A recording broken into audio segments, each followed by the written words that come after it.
Now, it's showtime.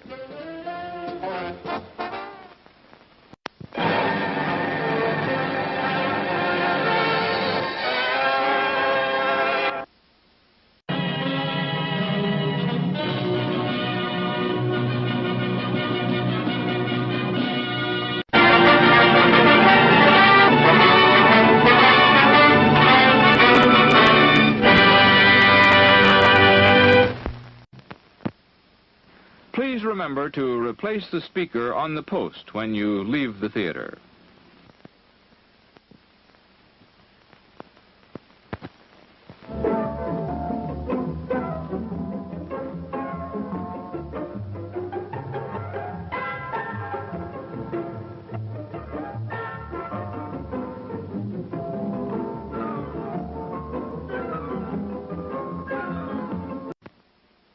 Please remember to replace the speaker on the post when you leave the theater. And now, on with the show. Now, it's showtime.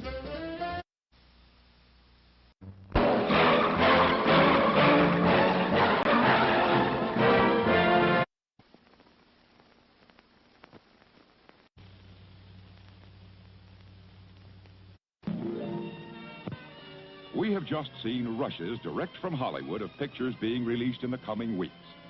And we are proud to announce that this theater will soon bring you the greatest array of pictures ever to reach our screen. You'll see the finest stars in exciting performances. You'll thrill to the suspense, comedy, romance, and drama of world-famous stories. Here's a glimpse of a few of them coming to this theater soon.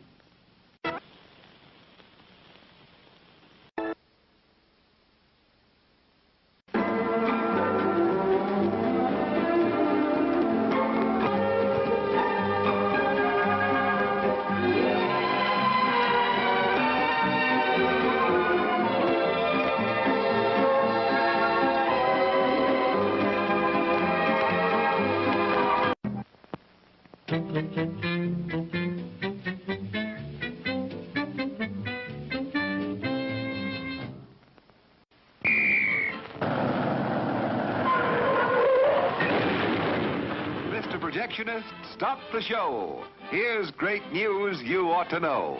We've just got a shipment of taste-thrilled treats, all tip-top quality and delicious eats. There are hot dogs and popcorn and candy galore. There's soft drinks and coffee and a whole lot more. So direct your steps to our refreshment stand to enjoy the finest snacks in all the land.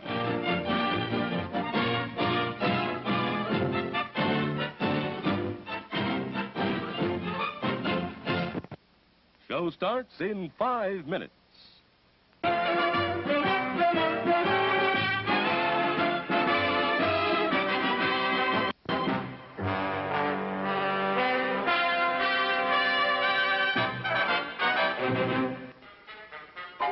Yum, yum.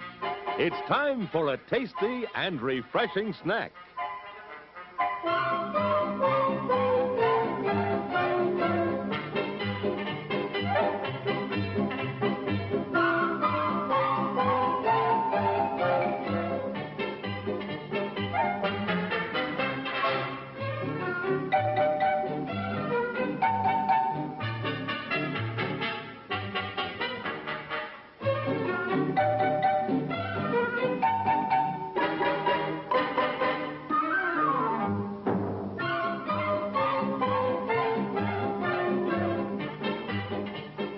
Promise to satisfy your hunger, your thirst, your sweet tooth.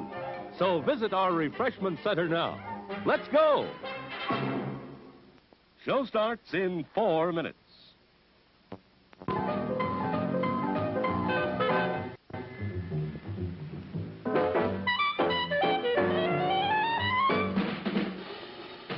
Like you crave that corn when it's freshly bobbed, you gotta beat it to the box with the butter on the top. Don't hesitate, mate. Make that scene. Get eyes for the coolest and dig some ice cream.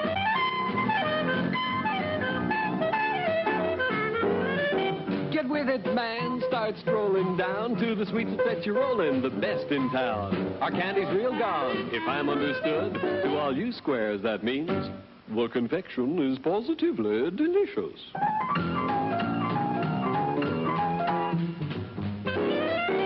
Cork that stuff. Give me 5. Let me send you into this nutty jive. The cats go cool for the dog that's hot, and the burgers are the biggest. Dad, that's a lot. Go,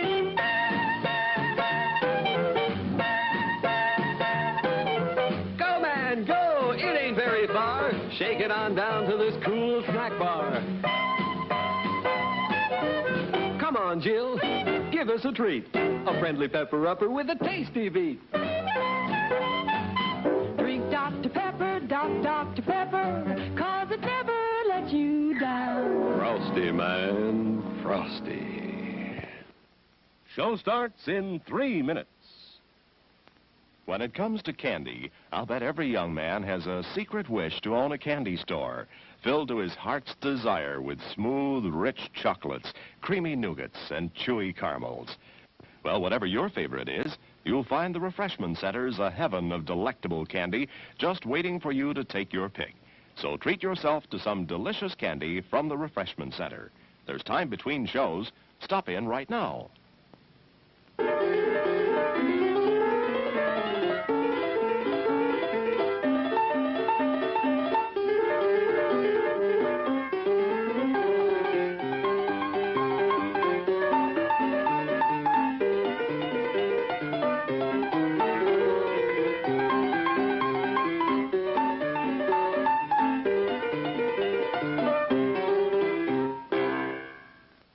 Show starts in 2 minutes.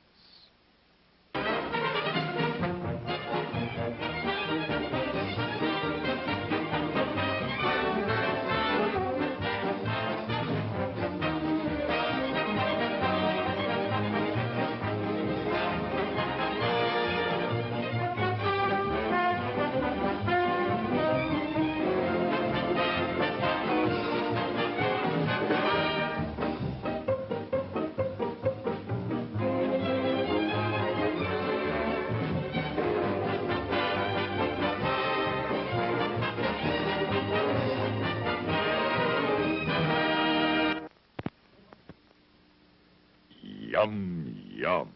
It's a meal in itself. Our all-meat super dog. Enjoy one now. Show starts in 1 minute.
And now, on with the show.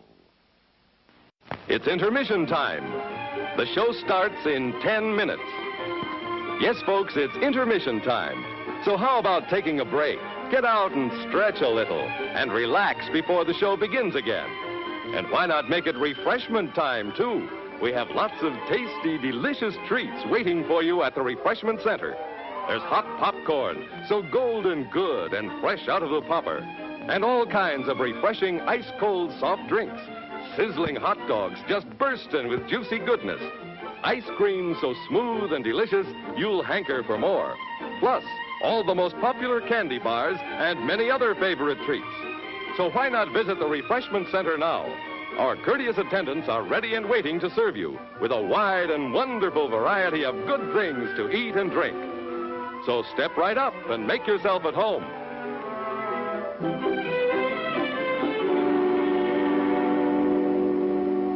The show starts in 9 minutes. For your convenience, we have an attractive snack stand with buttered popcorn, golden good and hot from the popper, sizzling hot dogs cradled in fresh, fluffy buns, ice cream, and other good things to eat. Intermission time. Time for that stretch you've been wanting. And best of all, time to take your pick from that scrumptious array of tasty treats waiting for you at the snack bar, where the popcorn's poppin', the cold drinks are sparkling, the hot dogs are sling, the coffee is steaming, and a luscious treasure of confectionery delights with ice cream and candy and so much more to tempt any taste is waiting for you now at the snack bar.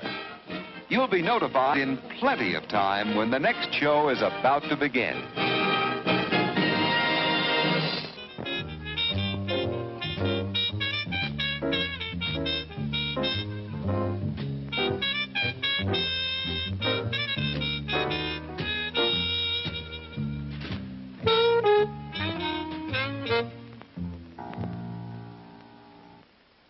It's 8 minutes before showtime.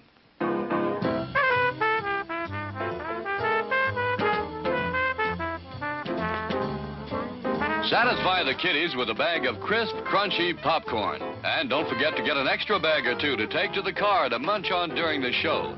You will also want to take a supply of ice-cold soft drinks or delicious, flavorful coffee to keep you refreshed throughout the next show.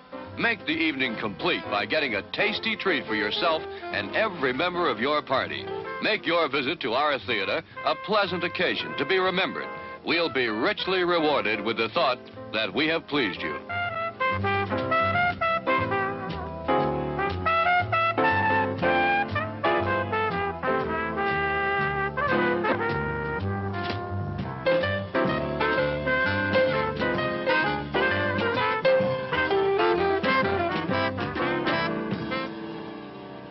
It's 7 minutes before the show starts.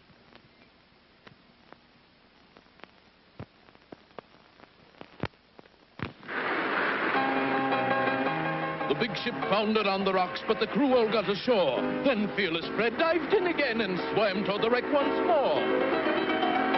He'll never make it! The waves are too high. But he made it back to land. I had to return to the ship. He explained. For my toddy, the chocolate drink that's just grand.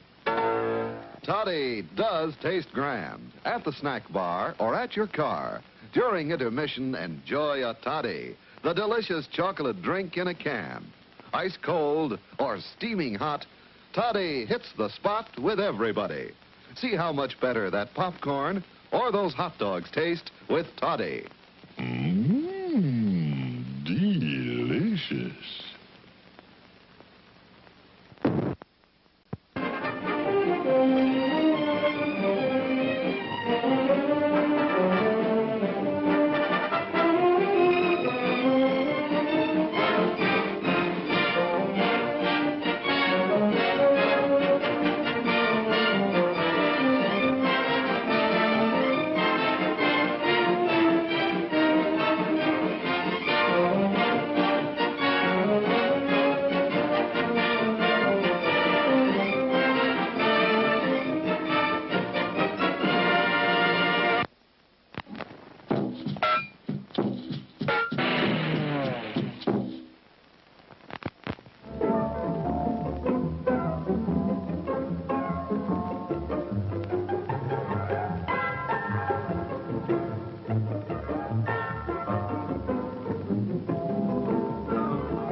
Refresh yourself. It's intermission time.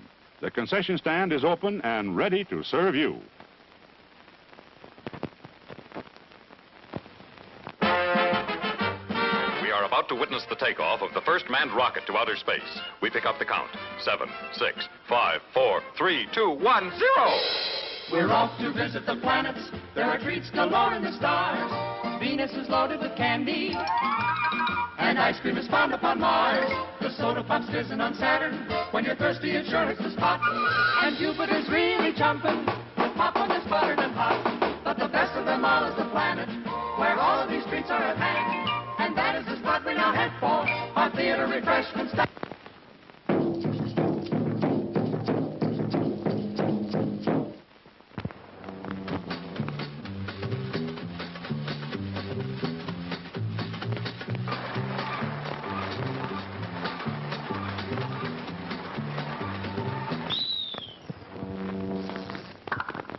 At our refreshment stand, your wish is our command.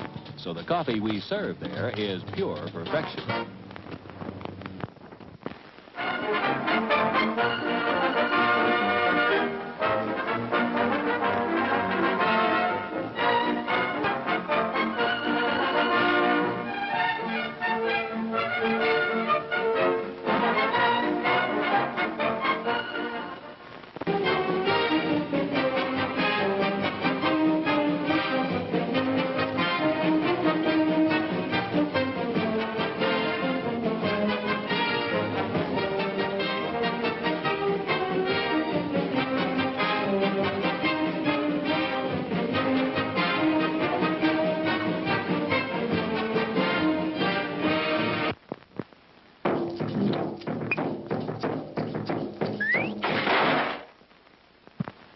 See what I get from the refreshment counter.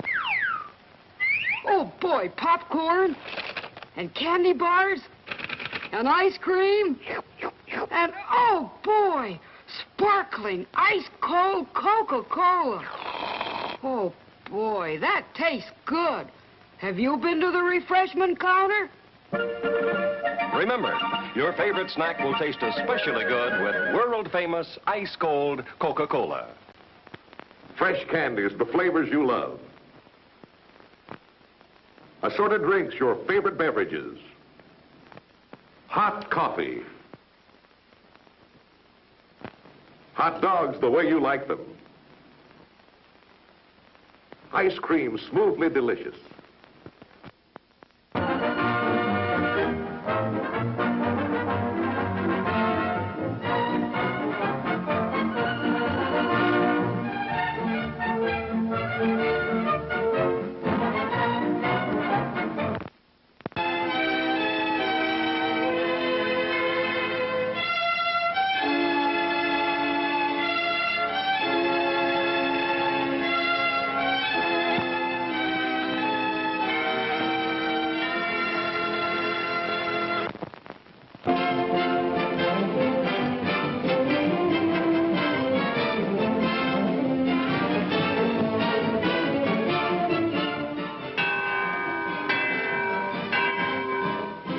Minutes till showtime. Why not add to your enjoyment with a delicious confection and drink at our attractive refreshment stand?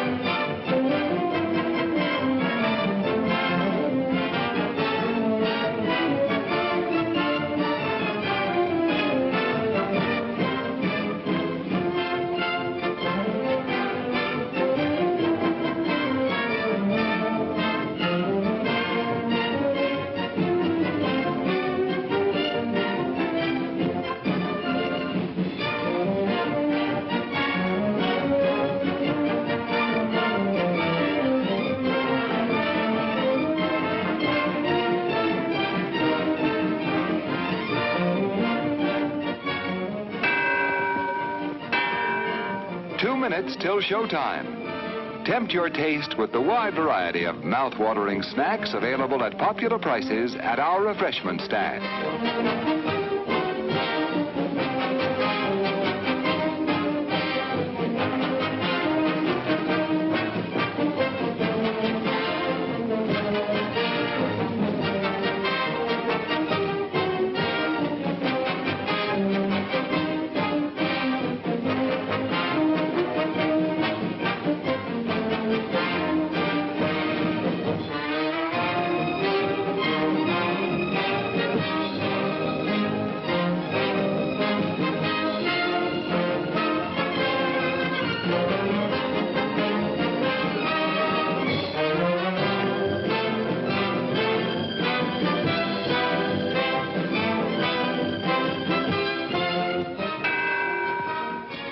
1 minute till showtime. Satisfy yourself with a thirst-quenching drink. Your favorite beverage awaits you at our refreshment stand.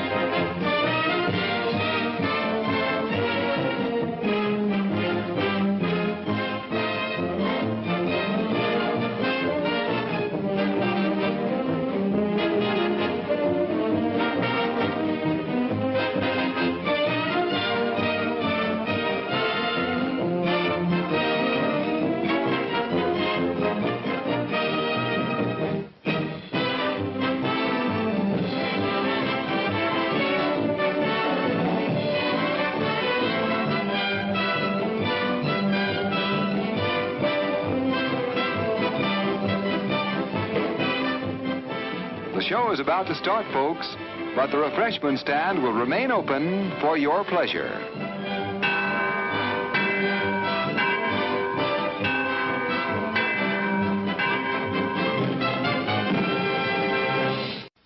Refresh yourself. It's intermission time. The concession stand is open and ready to serve you.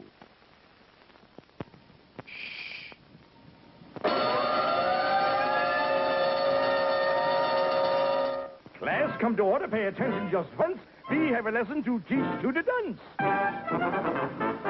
Is the candy good conviction? Yeah, the tasty is perfection. Have we got a good selection? We invite your close inspection. Is the ice cream not delicious? Healthful, tasty, unnutritious. Is the popcorn crisp and healthful? Yeah, and it is sure a mouthful. Is the soda cold and fizzy? Vitamins keep the bubbles busy.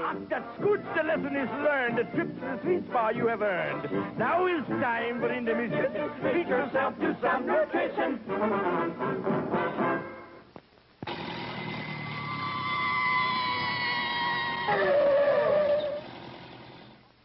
Ladies and gentlemen, our next attraction. There are candy bars galore in a lobby candy store, just in case you want a taste of something sweet. Our popcorn is nutritious. You will find it delicious. Most anything that you would care to eat. Cooling drinks that are so grand, simply name your favorite brand. Or some ice cream so good and helpful too. If you feel you need nutrition, now's the time, it's intermission. Step right up, we have the very best for you. Top quality hamburgers, the most popular snack in the country. We serve them plain or garnished to your taste.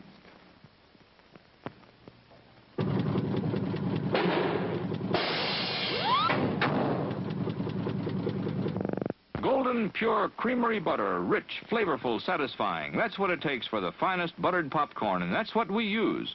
See for yourself why there's no showtime treat to equal the crisp, delicious flavor of hot popcorn that's bathed in real melted butter. It's at the concession stand now. He's the champ. He's the greatest. Because when it comes to winning blue ribbons, Dad can sure show us all how. But chances are he's always too busy making life easier for others to have time to collect them. So let's all toast the great family hero with a rousing, heartfelt cheer that's well earned. Happy Father's Day, Dad.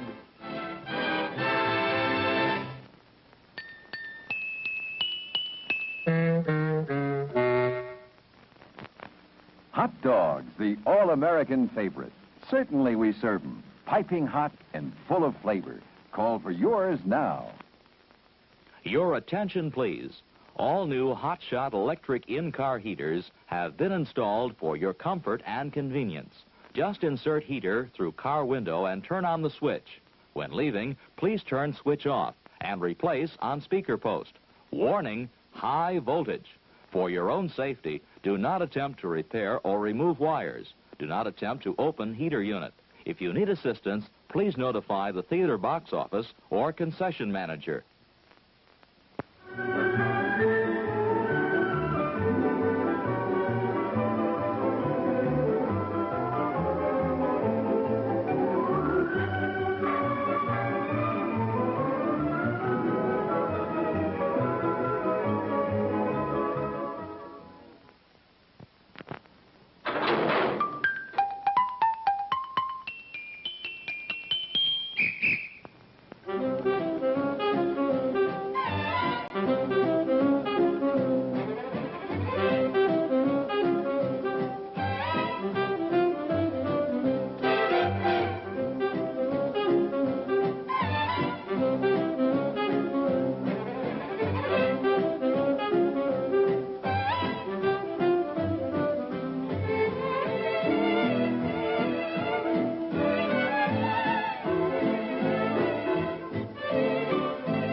It's intermission time. The show starts in 10 minutes. Yes, folks, it's intermission time. So how about taking a break? Get out and stretch a little and relax before the show begins again. And why not make it refreshment time, too? We have lots of tasty, delicious treats waiting for you at the refreshment center. There's hot popcorn, so golden good and fresh out of the popper. And all kinds of refreshing ice-cold soft drinks.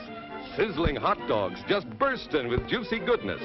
Ice cream so smooth and delicious, you'll hanker for more. Plus, all the most popular candy bars and many other favorite treats.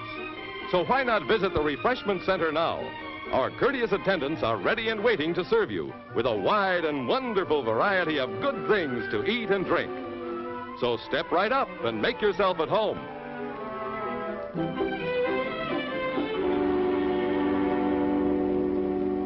The show starts in 9 minutes. See, that's what I call hot chocolate. Yours is waiting for you right now.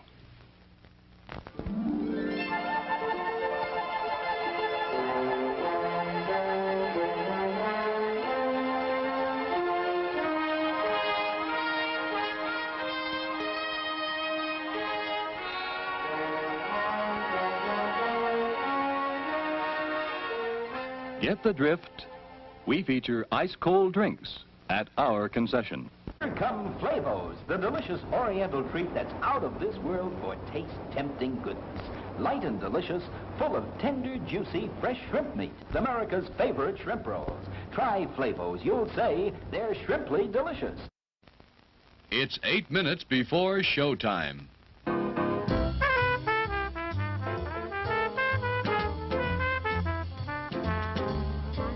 Satisfy the kiddies with a bag of crisp, crunchy popcorn. And don't forget to get an extra bag or two to take to the car to munch on during the show. You will also want to take a supply of ice-cold soft drinks or delicious, flavorful coffee to keep you refreshed throughout the next show. Make the evening complete by getting a tasty treat for yourself and every member of your party. Make your visit to our theater a pleasant occasion to be remembered. We'll be richly rewarded with the thought that we have pleased you.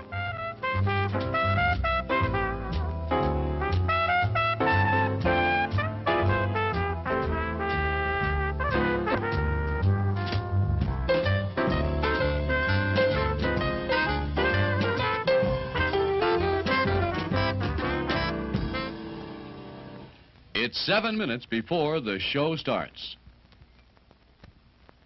Popcorn hungry? We have it. Kettle from the popper. There are other treats for you, too, such as fresh candies and ice cream. Visit the refreshment center now. Enjoy a delicious snack and ice-cold Coca-Cola.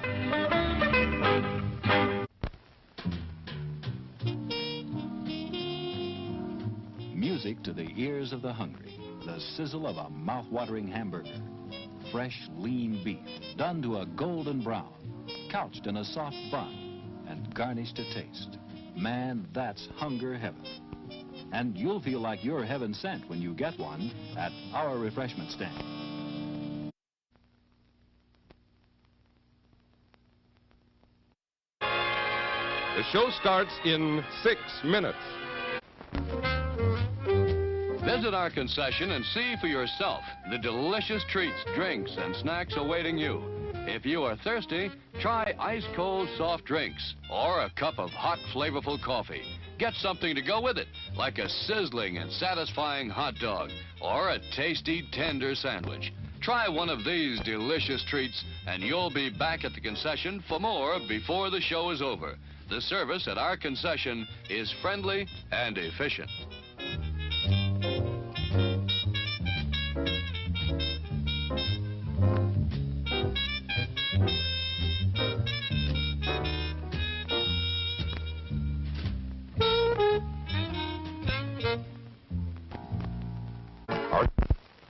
Lowell, Superintendent of Police Leonard O. McPhail, and Property ID Cope Director Captain Thomas W. Kelleher discuss and formulate plans for the implementation of the Community Organization Alert Plan. Designed and instituted to prevent crimes through neighborhood self-help, the Police Community Relations Bureau is on the way to success. And here is how Cope works.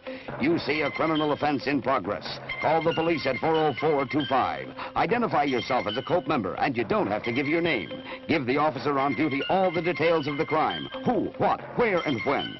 Radio control will immediately dispatch mobile police units to the scene of the intended crime.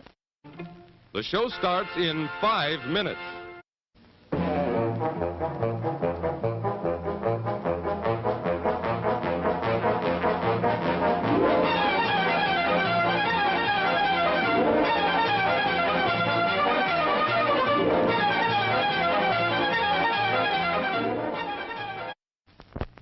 Our tempting, tasty French fries go with everything. Come and get them. They are hot. They are delicious. This week, attend the church or synagogue, your choice. The show starts in 4 minutes.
Hey, good morning, everyone. How are we today? I see somebody just tuned in. Is that you, Joey? Good morning, brother. What's up? Arr. And if it's not, hello, whoever you are. Must have coffee. Coffee. Looks like Rich Good added another story on Facebook.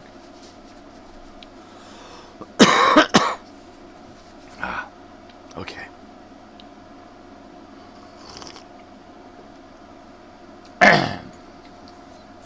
Wow. That was a good bong hit. One tore me up.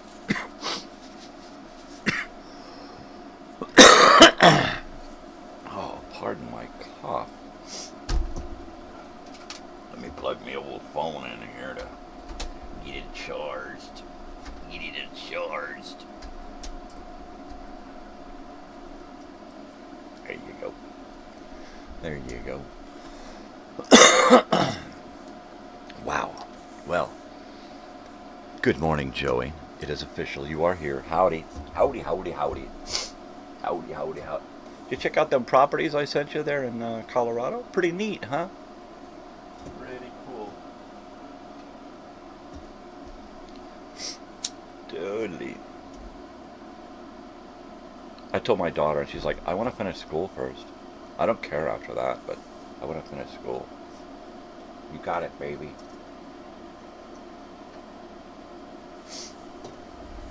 Colorado. And the neat thing about Pueblo is you're close to Denver and Boulder and all of the major places where they have concerts and stuff. Cool. Yeah, pretty neat. Pretty neat little properties.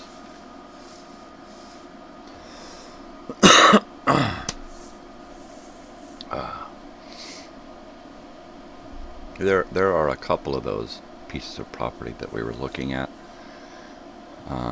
I know there was one that was a real fixer-upper. It needed paint and flooring and probably plumbing and electrical and a bunch of crap, right? It needed just about everything on the inside. And I'm thinking, I could do that, I could do that, I could do that, I could do that, I could do that, right? I could literally have, if it needs to be textured and mudded and painted and primed and all of that stuff, even if I need to cut electricity out along the wall and replace outlets and cables and stuff and patch that up and replace plumbing the same way, even if I had to do that, I could still knock out like one room a week, right? Go in, cut all of those stuff out around the outlets and the wires, put in new outlets and wires, run it to where we're going to jump into next, and then patch it all up, smooth it out, prime it, texture it, do anything, paint it, do the floor, move to the next room. It's like literally that easy. I can't do that kind of stuff. I did when we first moved in, but then I got to the point to where I'm dealing with a mobile home on stilts, and there's just nothing I can do about the floor without having to just like retrofit everything underneath. So I'm like, fuck it, let's just move. This was great. It was cheap. It was easy to get into. I'm ready to let it be cheap and easy for somebody else to move into and just move on down the road. Do it. And then I'm thinking, wow, there's those kinds of properties out here too, right? And then I thought, well, fuck it, let's do both. I mean, I'm thinking, all right, I finish the van so that it's drivable, and then it's sellable, right? I can get $10,000 or $15,000. I'll put a $20,000 price tag on it and take what I can get, baby. It's original, all original, excellent condition inside and out. Everything works. It stutters a little bit right now, but I keep working on it. When I get this thing done, it's going to be cherry. I can probably borrow $10,000 or $15,000 here, $15,000 or $20,000 there. You know, I could probably come up with half a down payment, or rather half a full payment, right? And then get out there and sell the van to use it to fix shit up.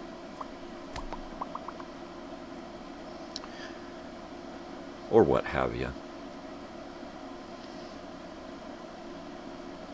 What have you. So it is Monday. It is Monday Movie Memories today. So let's see. We got a lot going on. We have a movie to watch and discuss, and we're going to do that at 6. I'll do it later in case we get halfway through the show and Joey says, I'm going to bed. So that's cool. So now I get the time to hang out here and talk and stuff. Let's see what's in the old box. Let's see what's in the old box. The album for today is a really, really cool one. It is Hell Bent for Leather, not by Judas Priest, but Frankie Lane. All right.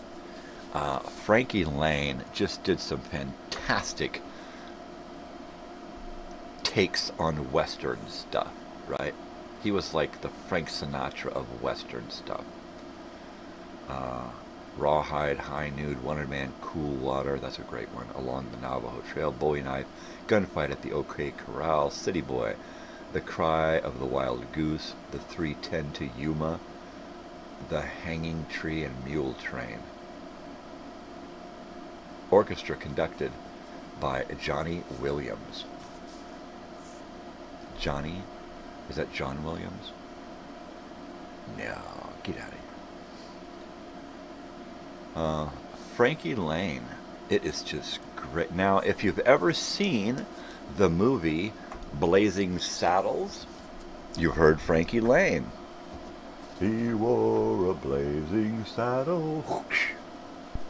He wore a shining star. Whoosh. That's Frankie Lane singing Blazing Saddles, written by Mel Brooks. So now you know who Frankie Lane is. I'm just switching out my TV guide because now we got a new one, June 18th to June 24th, with, you got it, Laverne and Shirley on the cover. Look at that. I love when they do those caricatures.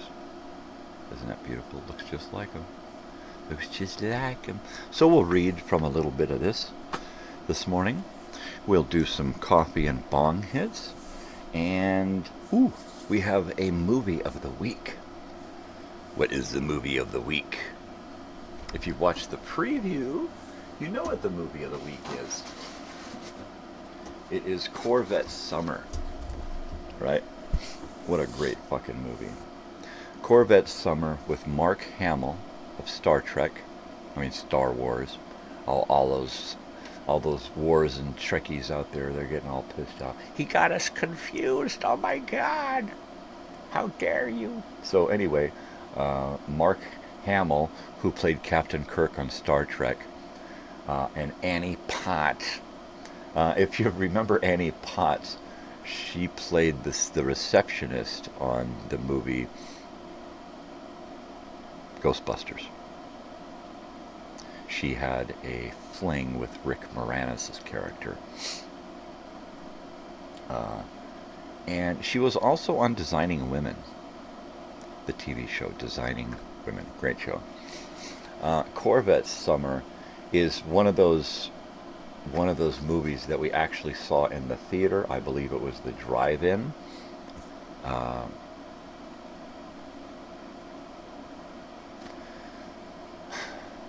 It's not a fantastic movie. It's just a summer kids, high schooler. Let's go to the drive-in and make out. Oh wait, Mark Hamill's on the scene. All right. Yeah, it was good. It was fun movie. A great Corvette. Everybody wanted one of those Corvettes. Oh man. What a great... I remember coming into the theater late, so I didn't get to see the part where he pulled the... They were going to the junkyard to find a project to work on, right? And he sees this Stingray, this Corvette Stingray that is just munched, right? I think that like the whole front end is just destroyed on this thing. So they're going to have to rebuild this whole fucking thing. Which, of course, that makes a great school project. And they turn this thing into the most bitchin' looking Hot Wheel version of a Corvette. And it's just beautiful. It's fucking beautiful, man. It is. It's totally awesome, man. You know what I could do is, because I've decided to start doing this, is I am going to start viewing the Whatchama in the morning. The morning promo. Right? So we're going to do that. We're going to watch the morning promo this morning. And there's no time like the present.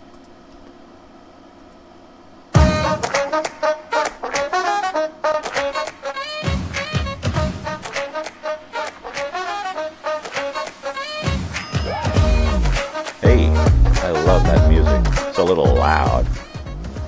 All right.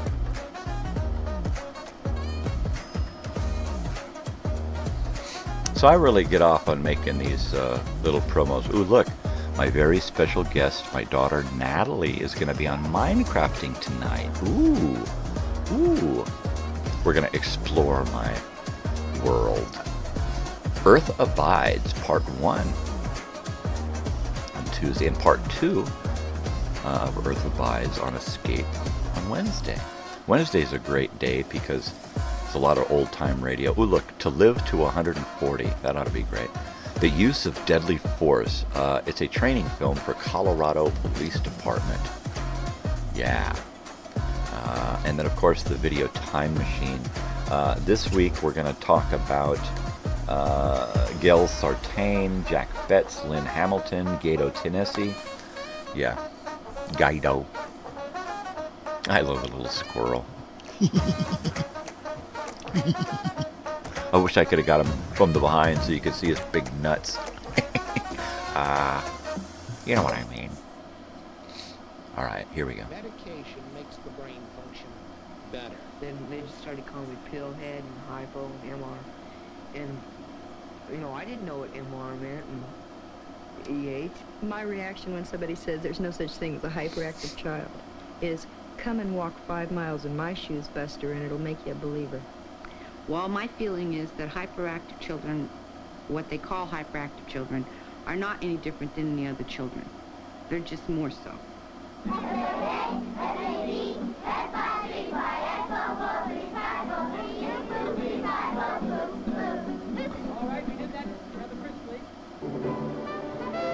It's the car of a lifetime. Look at that. It took him all year to build it. And I'm going to drive that thing right up to General Motors' front door. One night to lose it. One night to lose it. It's my car! Oh, my car! Ouch. And the whole summer to get it back. MGM presents Corvette Summer. Yeah. Somebody stole my Stingray. She's so hot in this. Vegas. You got a Corvette?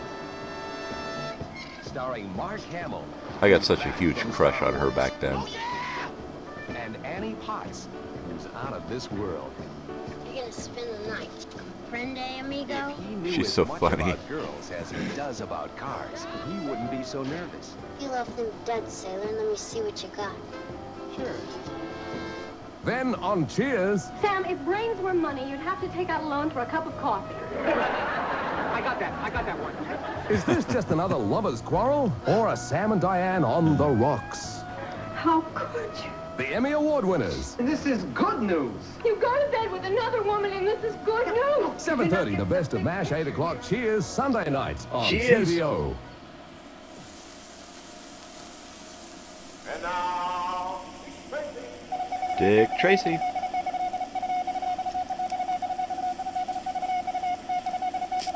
Yeah. So Old Time Radio Wednesday, I've got a new show to listen to and talk about. Let's go, man.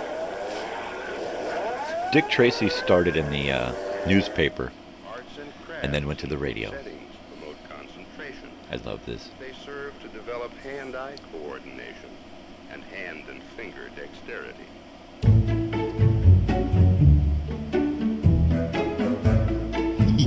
My little song.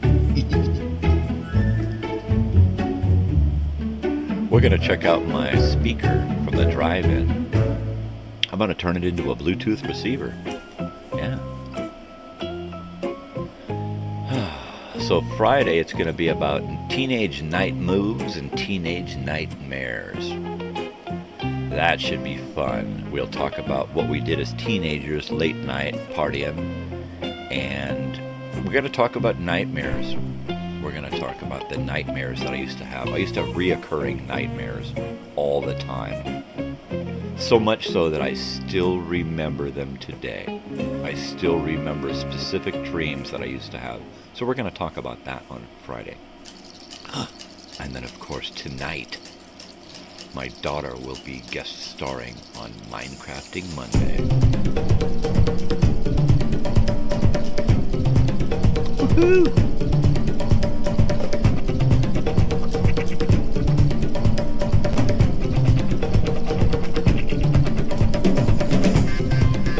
It makes me think of Donkey Kong. I don't know why. I don't know why. But I do. I think of Donkey Kong. Alright, my wife thought this was funny. This is tonight's 4 o'clock movie. 3 Little Kittens. So there you are, Mother Cat. Mother Cat. Surprise for me, is it? I think I can guess. New babies. 3 newborn kittens. Oh. In each of these 3 areas, the Video Vanguard has produced countless video works. Totally. In this video gallery, we shall view excerpts from over 30 works and attempt to chronicle the rise of video the new way. Interesting. Very interesting. Totally. There's every chance to live to a supple and use 105. Totally. I thought this was the coolest thing. The average old age is like 105. Some of them live to 140. With the quick skill of Michela Quezada. Begin finally to test our own ultimate biological limits. Right. Joey, your dad probably knows really, really, really old people over there in Bolivia, I'm telling you. They make them old over there. Really. They grow them. They keep them on the tree for a long time. Language in this film is realistic. Some of it is strong and might prove offensive to general Right, the use of audiences. deadly force. And, Colorado Springs, Colorado. I've got one called A Rocky Ambush. Mountain city that's grown up tremendously in the last 20 to 30 years. The population here in 1950 Colorado. was 45,000. Today it's 185,000, with 300,000 in the metropolitan area. Before Mr. Steak. What little boys are made of. Sugar and spice and everything nice. That's what little girls are Does that girl have sideburns? You know, there has to be a meaning. Every boy in this society is raised to be What about it? something. To be a doctor, to be a lawyer, to I be like her. something. Not every boy is also thinking is going to be a husband and a father. Every girl is raised to be a housewife and a mother. She is not raised to be something other than that. There you go. Women's Liberation, the unfinished revolution of American women. Nice. With ABC News correspondent Marlene Sanders. 50 years ago, women got the vote. It was a bitter struggle, but an easy goal to explain. Today, the things women want are more complex. Yeah, for men. It's not real complex for women. They just want to be treated the same, troubling right? days of a modern world gone mad. The modern world gone mad.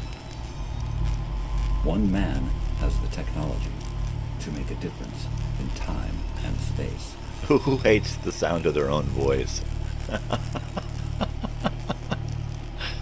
Oh man, I cannot stand the sound of my own voice, really. I don't know how I do this show. I really don't. Alright, so that's what's going on this week. I really enjoy putting those together, mainly because it utilizes that part of my head that just loves organization, right? I spent a couple of hours last night putting that together. I do it in segments. I do each video segment differently. The weekly programming, and then I go into the morning promo and I make that, and then I make whatever little 30-second Minecrafting, whatever adjustments for that, and then make the 4 o'clock movie. The 4 o'clock movie sometimes is the longest promo.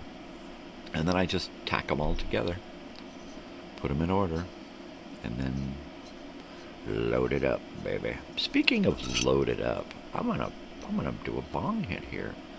'Cause, like, man, I'm telling you. Oh. Oi. Oi. So today's Monday, so I'm going to be calling my mechanic and finding out what's the next step. I'm not upset about it. This is just the way it is. We've, put a big chunk of money into it, and it's still doing the same thing, which is what I expected. I expected it to go this way. So now I just need to know what is the next step in this. What's the next thing in line that is going to cause something like this to happen? And well, I like your voice. See, you always like other people's voices.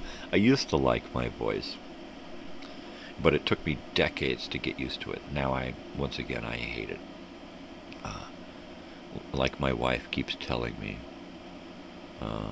put your teeth in. So I do. I need to wear my teeth and practice talking with my teeth in. It's just difficult to chisel that time out of the day when I know that right in the middle of the day, I'm going to have to take a nap. So, which means I got to pull the teeth out and get rid of all of the goo, and then sleep, take a nap, and then wake up and put them back in, and go all the. So it's kind of a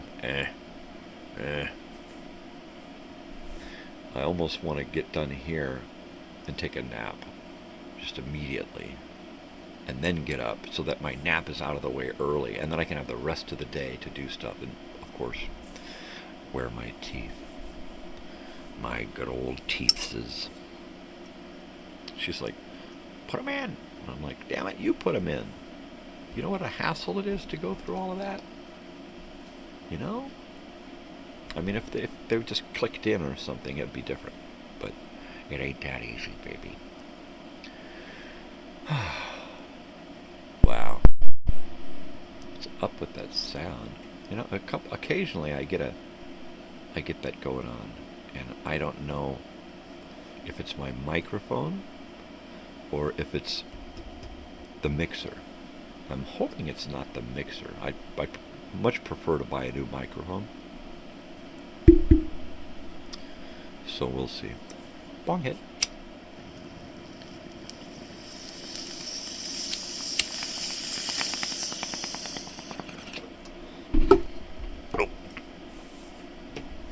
So I can understand why a lot of people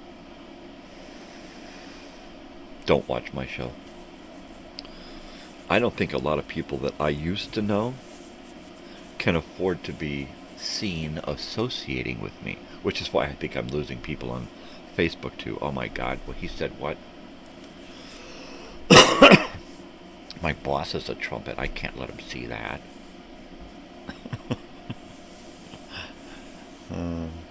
I get it. People dumping me like I got the plague. And I do. It's called intelligence. And it seems to be kind of a disease that only hits a select few.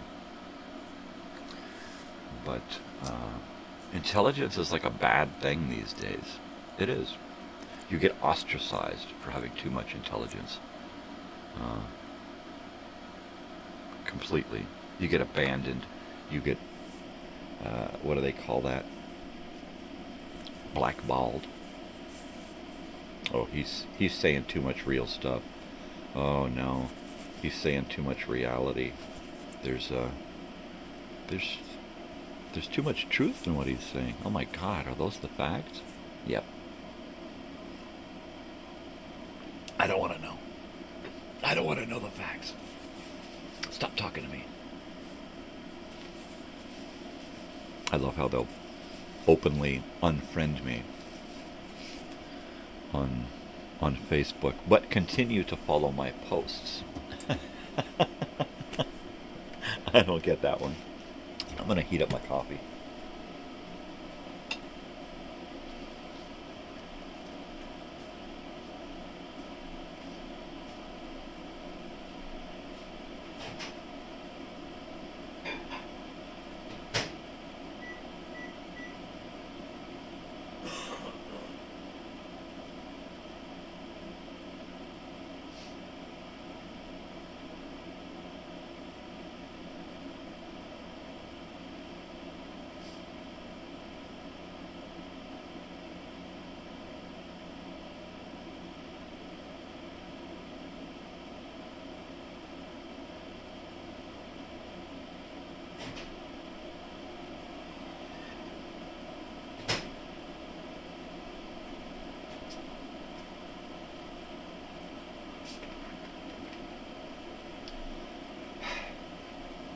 Well, there ain't been much going on here.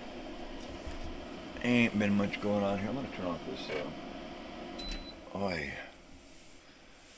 just got a little chilly in here. So, I'm going to leave this down because I cannot stand the sound of my own voice anyway either. So, there you go. There you go.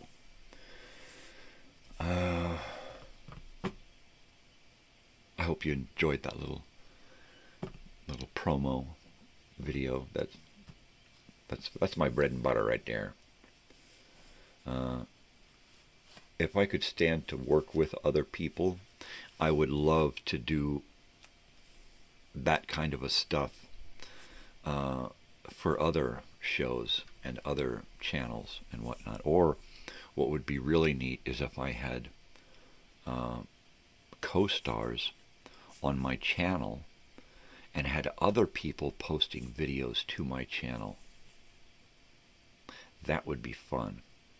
Where, this is my channel, these are my regular show time slots, and in between other people send me videos and I post them in between the time.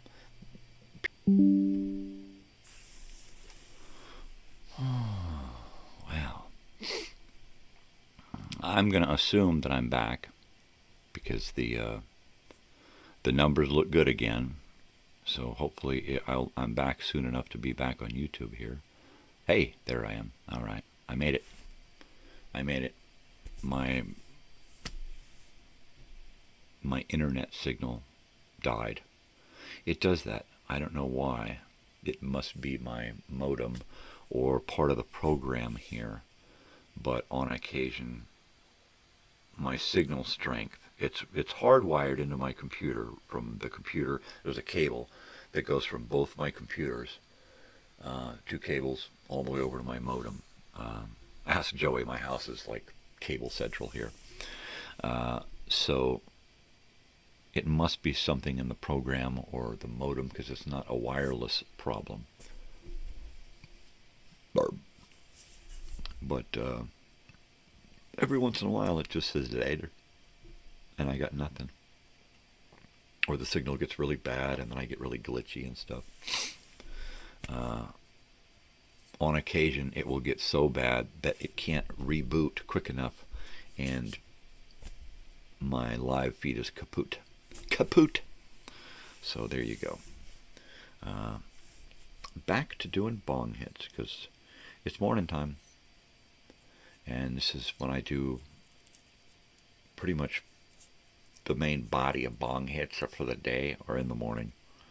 Once I get out of the pain thing from having slept, then I'm raring to go.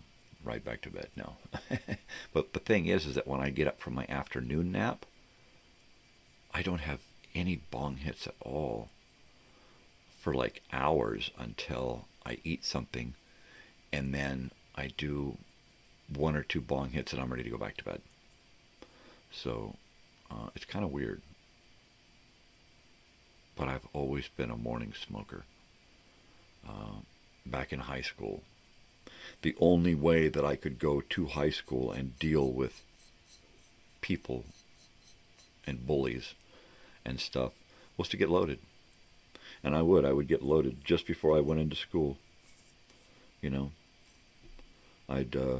Everybody else would, wouldn't be able to smoke because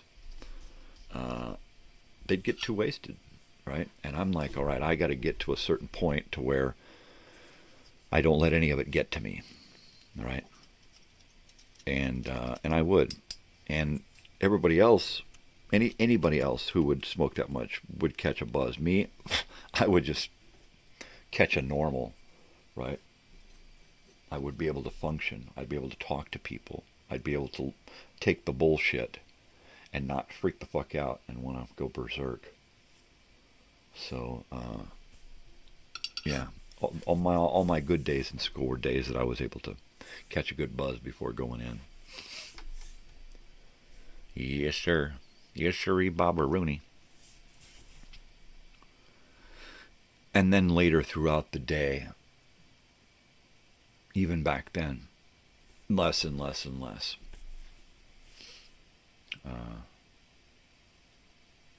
You'd think because of my insomnia that I would try to smoke more and more before I go to sleep.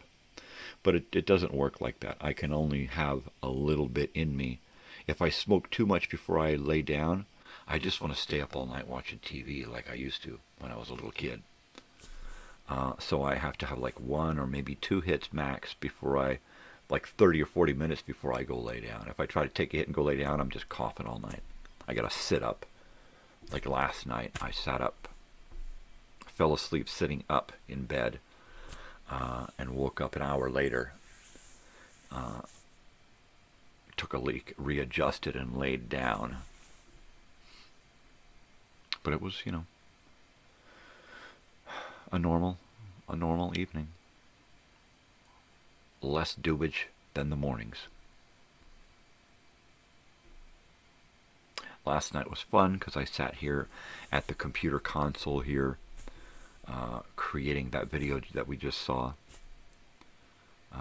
and that was fun. Gathering all the little elements, turning the elements into usable elements, combining them into the editing program to create the video that I wanted. It's a fun thing.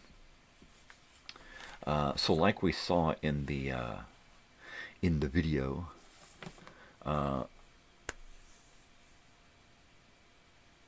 tomorrow, or rather today at 4 o'clock, we're going to have 3 Little Kittens, and it is just an educational film for children about 3 little kittens being born and being raised by their mother, and then being, I guess 1 or 2 of them get adopted out, and 1 of them stays home. But and that's usually what happens when you have kittens.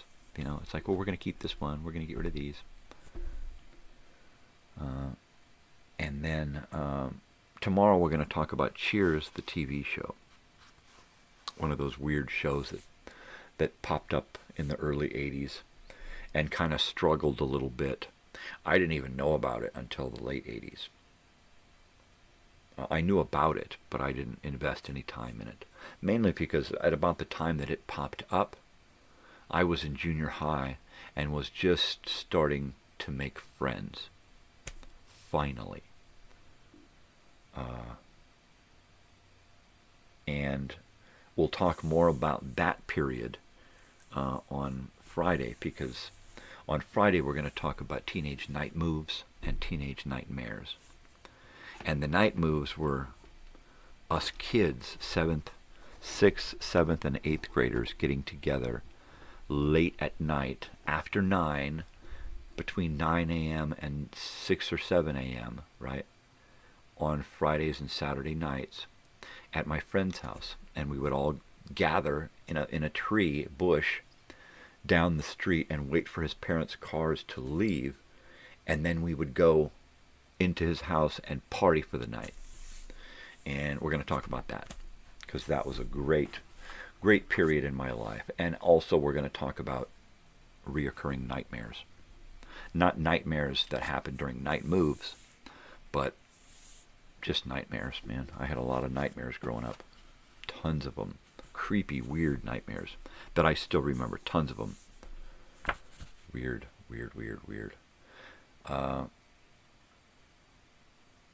Yeah, there's that 4 o'clock movie on Wednesday, To Live to 140, and that should be neat to see people who,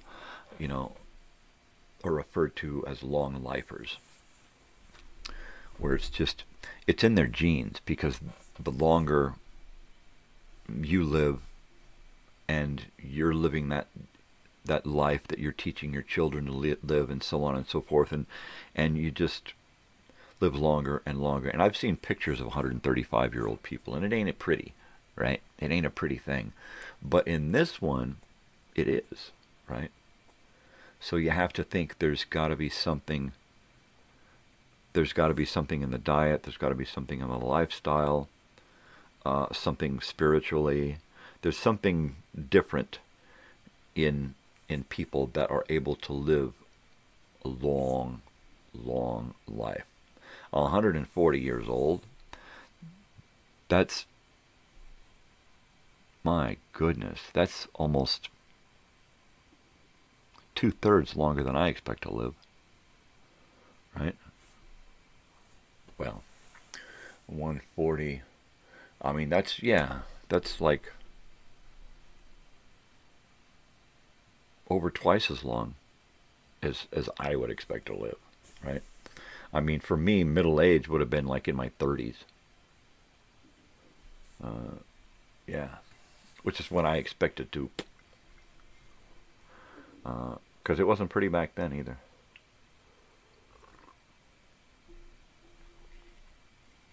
Nope.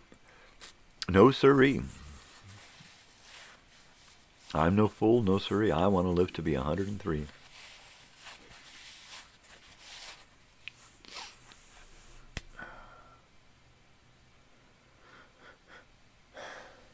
Well, you know,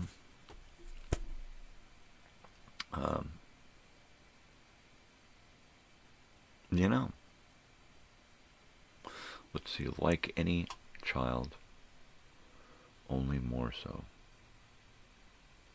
28 to 46. So we will definitely start that at 6. And I guess I'll just leave my microphone open and have the usual colorful commentary.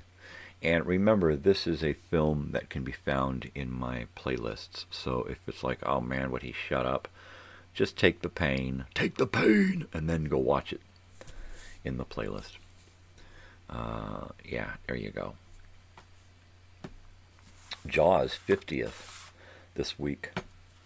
50th anniversary. One of my favorite theater movies. Couch movies.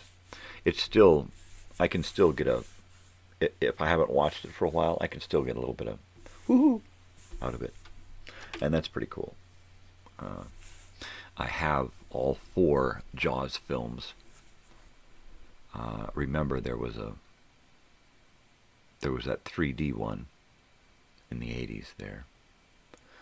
Jaws 3 in 3D. Now the first 2 are like perfect movie and sequel.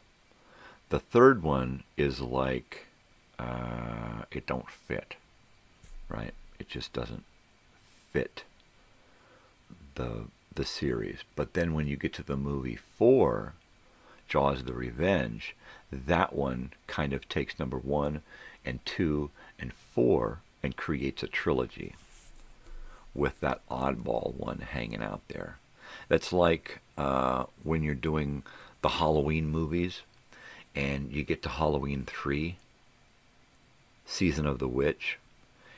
That has nothing to do with any of the Michael Myers crap. Is that who it was, Michael Myers? Yeah, Jason Voorhees was the Friday the 13th. But yeah, it's funny when they make a sequel, a threequel, or a fourquel, or whatever, to a movie, and it just does not fit. Does not fit. Poor planning, basically. It's like, what are we gonna do? I don't know. Don't do this. Okay, that'll work. But it doesn't matter. It doesn't matter. They'll watch it. They won't like it, but they'll watch it. Yeah, Halloween 3, Season of the Witch. My favorite sequel, by the way, from the Halloween series. I like the first one, the second one, and the third one. After that, eh.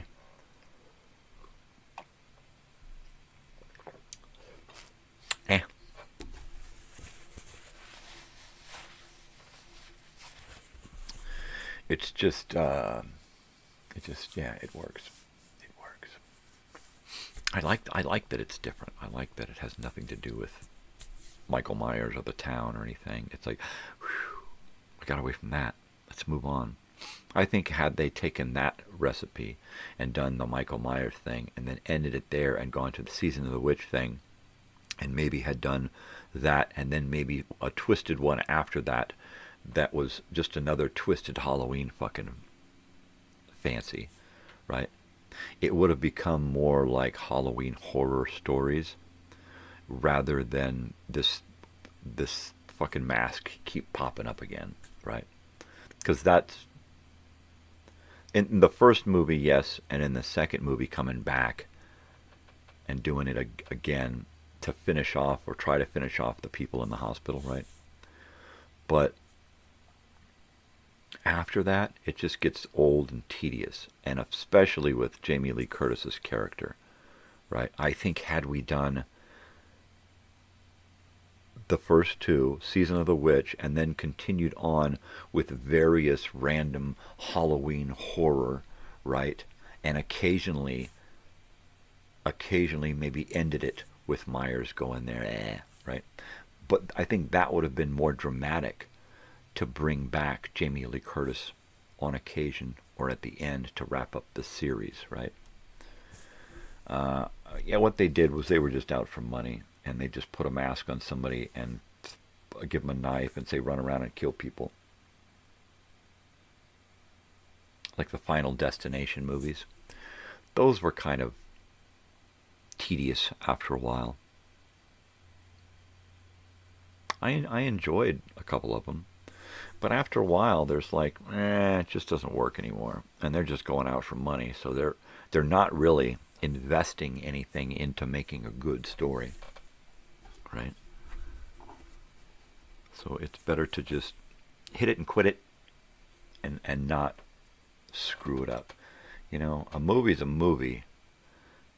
And a sequel is great and a trilogy is awesome. But when it becomes a franchise, you know, it's like the only one of the Fast and Furious movies that I like is Tokyo Drift.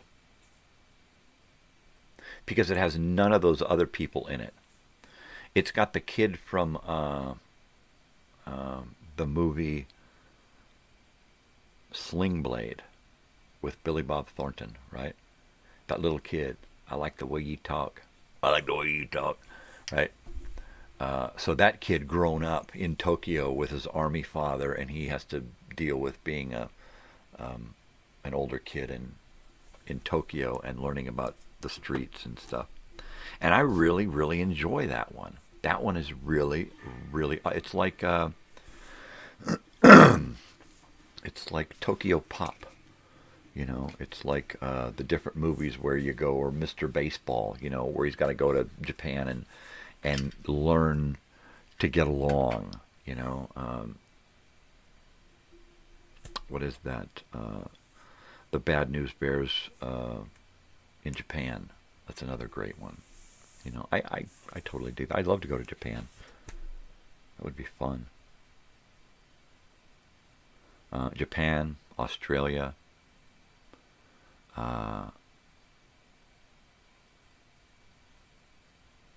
New Zealand. I don't know that I'd want to do any secluded Pacific Islands. I hear they still eat people, and I'm a tender whitey. Well, I don't have much meat on my bones, so you know, I wouldn't be much good for anything but seasoning. And you don't want this to season your food.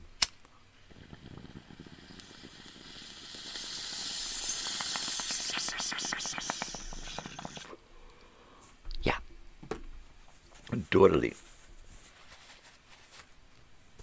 All right.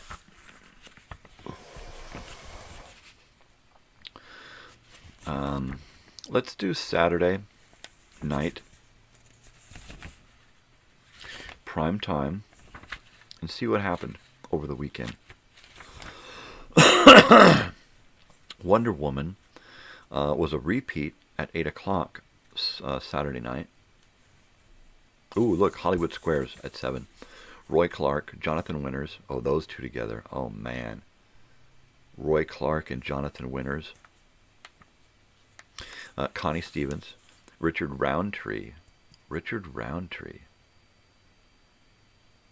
Shaft. Charo. John Davidson, Joan Rivers, George Gobel, Paul Lynde. I love that. I love me some Hollywood Squares. You just get all of those funny people together, Even the not-so-funny people wind up to be funny, right? So anyway, back to 8 o'clock. We got Wonder Woman. A movie, 1977 TV movie, Exo-Man, about a crippled man, a crippled physics professor who develops a device that revitalizes his limbs and endows him with superhuman abilities. Ooh. David Aykroyd, Anne Shedin, I don't know, Jose Ferrer, that Mel Ferrer's son. Yeah. Harry Morgan, Kevin McCarthy. Oh, Kevin McCarthy. He's funny. Kevin McCarthy is the guy who did the, he was the star of Invasion of the Body Snatchers. That's a great one. Also at 8 o'clock on Saturday night, June 18th, 1977, Mary Tyler Moore. The Picture of Dorian Gray, 1945. At 8:30, Bob Newhart. The Way It Was, a sports show, memory clip show, one of those, clip shows. At 9 o'clock, Starsky and Hutch, repeat. All in the Family. And some show called Policers has been on all night. Policers, drama, beset by financial difficulties. Lopez seeks money from his wealthy father. Part 19. Oh my gosh. I'll pass on that. At 9:30, Alice. Yeah. At 10, Feather and Father Gang, crime drama. I was going to say drama. Here we go. Just hours after the release from prison, an old associate of Harry's is murdered by a corrupt cop who's out to keep him from revealing a major stock swindle. Feather, Stephanie Powers, and Harry is Harold Gould. Enzo is Frank Delfino. Margot is played by Joan Shaw-Lee. Pat Crowley, Jerry Douglas. That sounds interesting. Feather and Father. Is he a padre? All right. Photoplay Gold Medal Awards. Angie Dickinson, Elliott Gould, host of 56th Annual Photography Gold Medal Awards. Huh. Carol Burnett, Masterpiece Theater, Poldark. Yeah, I'll pass. And then, what was Saturday? Sunday night. Let's see what was on Sunday night. And then we'll switch to Monday, today. $6 Million Man at 8. Magnificent of Santa Mesa. Oh, Magnificent Magical Magnet of Santa Mesa could solve the world's energy problem. Huh. Okay. TV movie about a young inventor. Sounds, they probably killed him and stole his invention.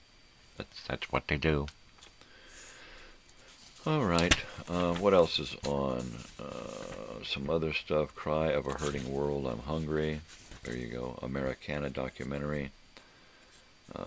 At 8:30, Phyllis. Great performances. At 9, Melvin Douglas and Gene Hackman in I Never Sang for My Father. Oh, that sounds like a downer.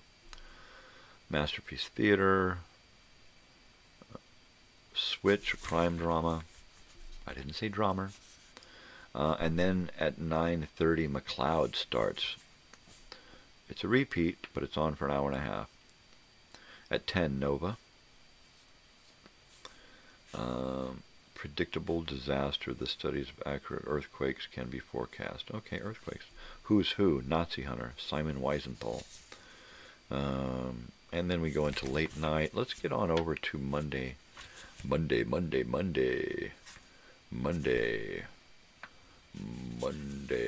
evening, 8 o'clock in the evening. Pilot. The Chopped Liver Brothers. There's a lot of people in this, but I'm not going to read any of those names. Mulligan Stew, a drama movie, 1977. More Mulligans. War and Peace, 19-part British adaptation. Oh, that's long. The Jeffersons, Black Journal, Besame, it's a pellicula. 8:30, Shields and Yarnell. Now there's a show for you. A half-hour variety show hosted by mimes. Who can't stand mimes? I just don't understand it. I'm sure a long time ago I get it. On the streets of Paris, I get it, but you hit me up as a mime walking through Las Vegas, I'm gonna kick you to the curb. There you go. Man from Atlantis, science fiction.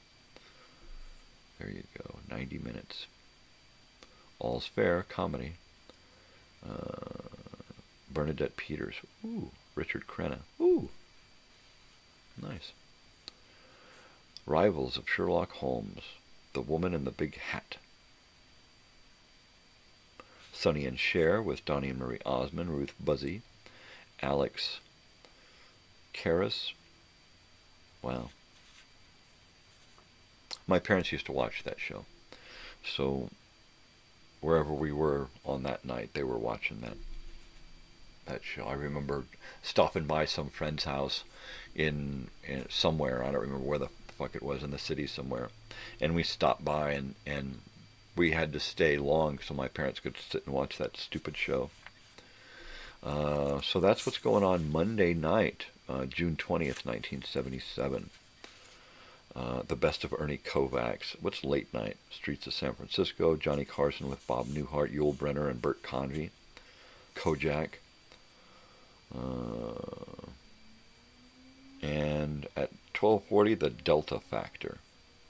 Adventure. There you go.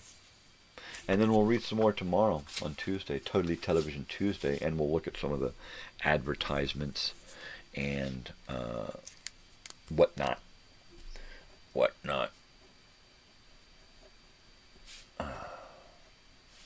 TV Guide ads for tomorrow. So it's just getting close to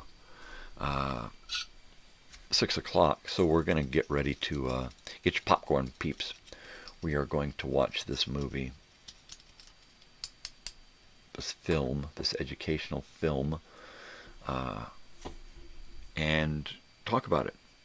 Talk about what we think about how they dealt with kids and stuff back then, and pills. Because we see the effects now.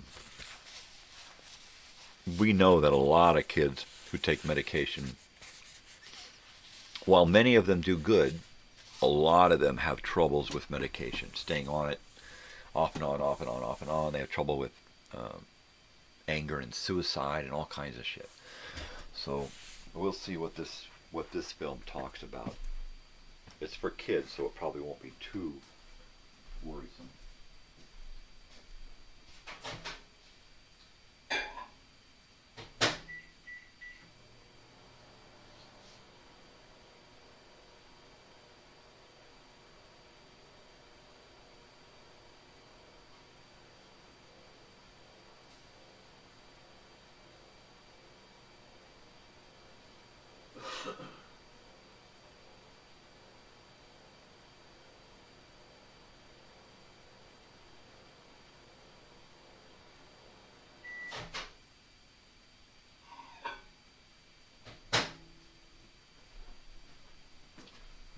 Sweet and hot.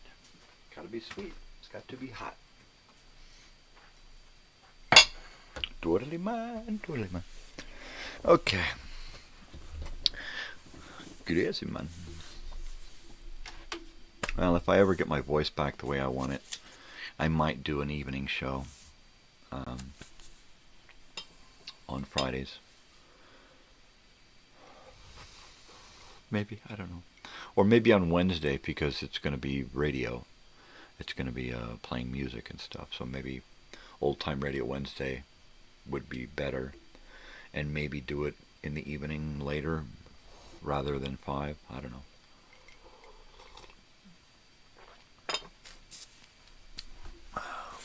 My world is all discombobulated, so it's hard to nail stuff down anymore, right? So let's see. Yes, it is 6 a.m. It is June 23rd, 2025. And it's probably going to be a warm one again. We are in the throes of summer out here in Joshua Tree. Hey, good night, Joey, or good day rather, and have a good night at work. Take care. Thank you for saying bye before we get this thing started. Take care of yourself. I hope everything came out okay with your fallen tree and what have you. And, you know, put some thought into that housing thing and get back to me. I'm going to look around this area and see what's out here too. Because I'm thinking, gosh, if we put our resources together, we could just buy something outright, right? Just buy something outright. And, you know, sooner, later, whatever. Whatever works. Whatever works.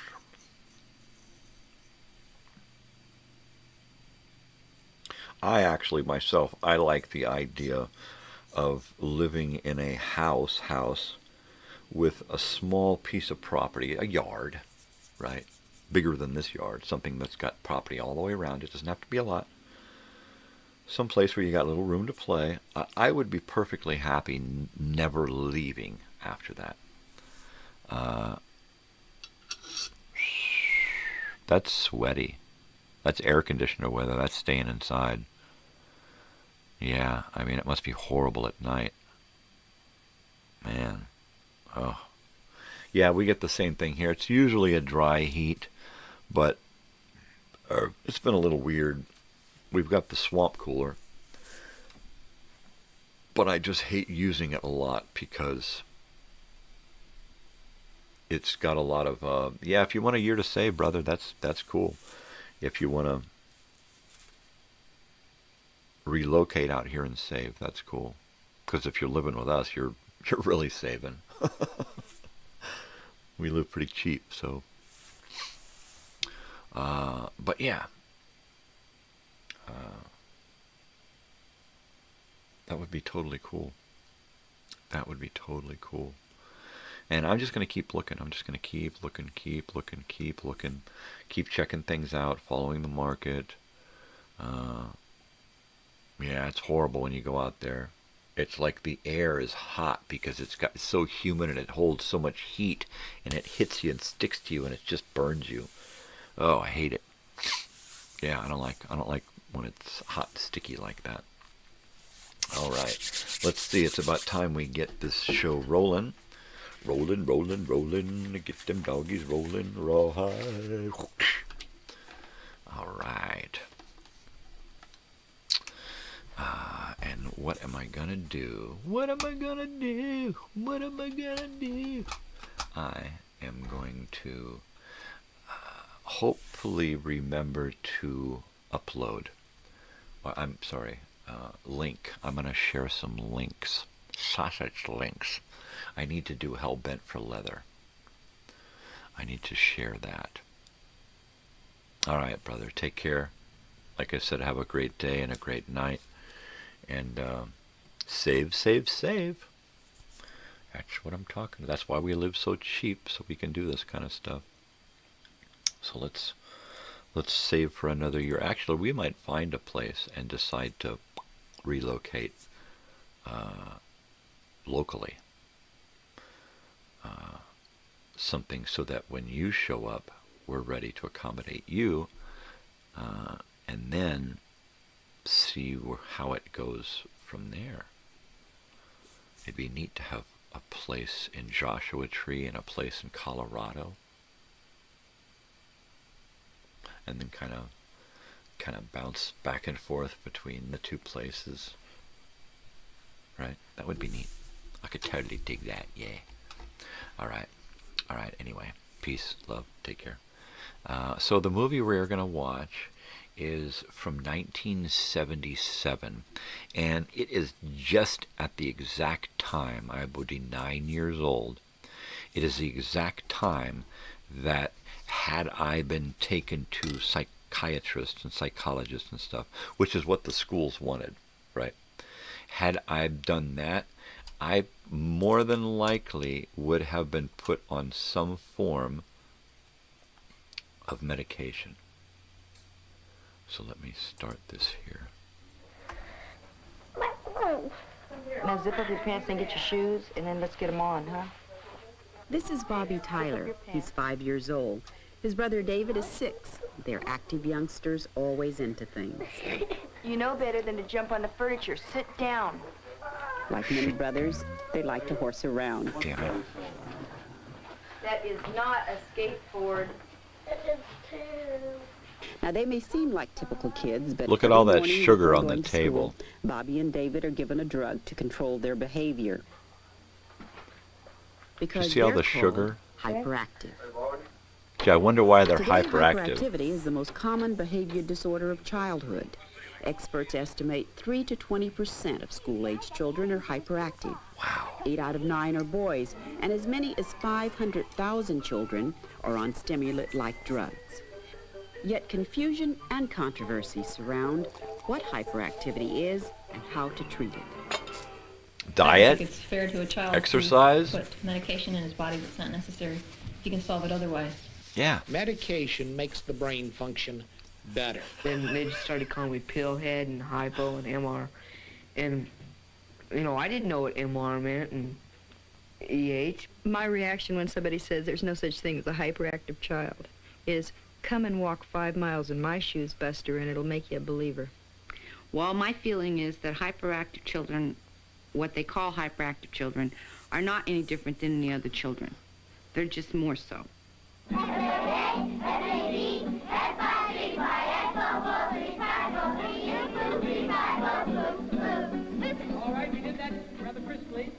As the term hyperactivity is generally used, it's not a precise medical diagnosis like cerebral palsy.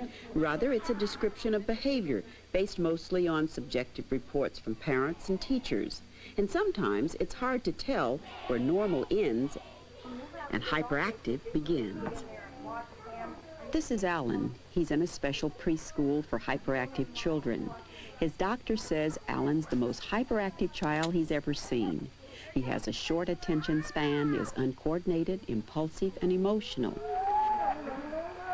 Most children called hyperactive are of average or above average intelligence. Many are imaginative, creative, and have a good sense of humor. But they sometimes perform below their ability in school, partly because they're easily distracted. More sugar? Doctors say they're not more active than their normal peers. They're just active at the wrong time or the wrong place. The wrong place is often the classroom, and it's at school that the labeling process usually begins. I want you outside now, Alan. Go outside until you're ready to come in and take care of your job. A San Francisco pediatrician receives 1 or 2 calls a week from schools to treat children with drugs. Very frequently, it's not a question of if we agree. There's a fair amount of pressure from the schools for these children to be put on medication to treat their hyperactivity. And maybe of the 60 to 70 referrals we get from the schools a year, we're finding that we have to treat possibly 3 to 4 a year. And the majority of the other children may be distractible in school, may not be learning well, but we do not feel that they have true hyperactivity syndrome, that there are some other outside influences that are causing their difficulties. Good. Hyperactive behavior is complex because it has many causes, usually more than one in each child, but often it's treated simplistically with drugs. Even though the problem may not be in the child's body alone, but in his home, school, or environment. The use of drugs in a small Southern California town has focused national attention on how hyperactivity is treated. The controversy in Taft began when the schools received federal money for a special program. Its purpose was to find out why some children couldn't learn. Richie Robinson was one of those children. 2 years ago, Richie's first grade teacher said he was hard to handle and couldn't sit still. The school doctor then diagnosed him hyperactive. She prescribed a drug called Ritalin to calm him down. But when Richie moved to another town, his new teacher said that he was a normal little boy who didn't need drugs. Yeah. Today, Richie's mother says the problem was a first grade teacher who couldn't handle her son. To me, he wasn't hyperactive. He was just like any normal little boy with lots of energy. There you go. I mean, I went through it when I was a kid. I was out on the farm and running, playing, and that's how he was. Another boy in Taft, Why'd you let him James put Schaefer, is now an fucking 8th Ritalin grader. in him? 4 years ago, he too was diagnosed hyperactive and put on Ritalin. Today, James's parents say the school overlooked the real reason for James' hyperactive behavior. James was having trouble at school because of my illness. I'd been laid up quite severely, paralyzed down one side, and I'd lost a lot of my memory. And he was come home from school, why he had to behave and be a good little kid at home. So he was taking a lot of his anxieties out at school. He's blowing off his steam at school. Now, 18 parents have filed a lawsuit against the Taft School District. They claim they were pressured by teachers and principals into giving their children drugs as a condition for attending school. The purpose of the suit that's fucked up. was to stop drugging children in schools. Without a proper neurological or psychological evaluation, they were just handing out pills. And to us, it was just saying, here, kids, take these pills. It's okay. Parents allege some of the children suffered weight loss, sleeplessness, and depression after several months on Ritalin. If they had have told me then of the side effects, or if I had have known then what would have happened when I took him off of it, I would have never put him on it. There you go. Lawyers for the Taft School District have advised their clients not to comment on the suit. The Taft case illustrates how concerned parents are that children are being inappropriately diagnosed and treated for hyperactivity. Journalists Diane Devokie and Peter Stragg spent 2 years researching their book, The Myth of the Hyperactive Child. They say the use of drugs to treat hyperactivity is a means of social control. What has happened is that all kinds of kids who do things that teachers and other people don't like are being described as having this medical problem called hyperactivity or hyperkinesis.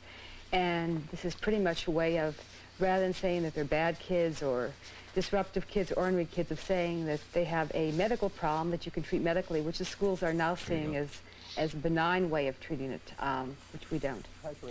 Dr. Henry Rickenbach is a pediatrician and consultant at Stanford University's Learning Problems Clinic.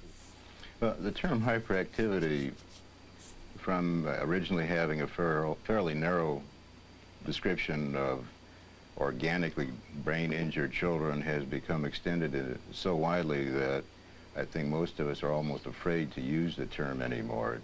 It has come to describe children who are busier than the people around them want, or than serves their own purposes in school or in family. Hyperactivity has become a popular term that's misunderstood. Unqualified people are mistakenly assuming that any overactive child has brain damage, and that's what happened to Paul Stubbs. The day I picked Paul up from his first day of preschool, the teacher greeted me with a very concerned look on her face. She said, "Mrs. Stubbs, I would like to talk to you alone." I walked into her room, she closed the door, and she stared at me straight in my face and said, "I truly believe Paul has brain damage." I kind of gasped and was very upset, and asked her why she said that. She said he was running all over the room. Only a small percent of children called kid's fucking hyperactive have known brain excited. damage. He's in school and only for a the small first percent, fucking like day. Paul, have the inner-driven metabolic disorder known as constitutional hyperactivity. Yet roughly 10% of school-age children are called hyperactive. I don't remember. You're not going to eat breakfast either? Bob and Joanne Tyler have 5 children. 3 years ago, a Frosted doctor Flakes. told them that Bobby, age 5, and David, 6, were hyperactive. Well, don't give him any They sugar were then. climbing over the backs of chairs, falling on the floors, running up and down the hall screaming, acting totally out of control. The difficulties raising David began at birth. From the start, Joanne had to cope with a baby that left her exhausted. David cried the first 3-4 months of his life. He never shut up. We got maybe 2 hours sleep a night if we were lucky. David had respiratory problems as a baby and had to be given extra oxygen. His doctor says this may have predisposed him to hyperactivity. What? For Bobby, there weren't any medical complications. His mother thinks that his hyperactivity is hereditary. I'm going to give you a big boot right in your butt. How's that? Probably Bob and I together having children, that would sure do it. Because Bob is a very over-energetic person, and so am I. Hyperactivity tends to run in families. Experts say activity levels may be passed on genetically, but the home environment itself can also make a child act hyperactive. That's all, folks.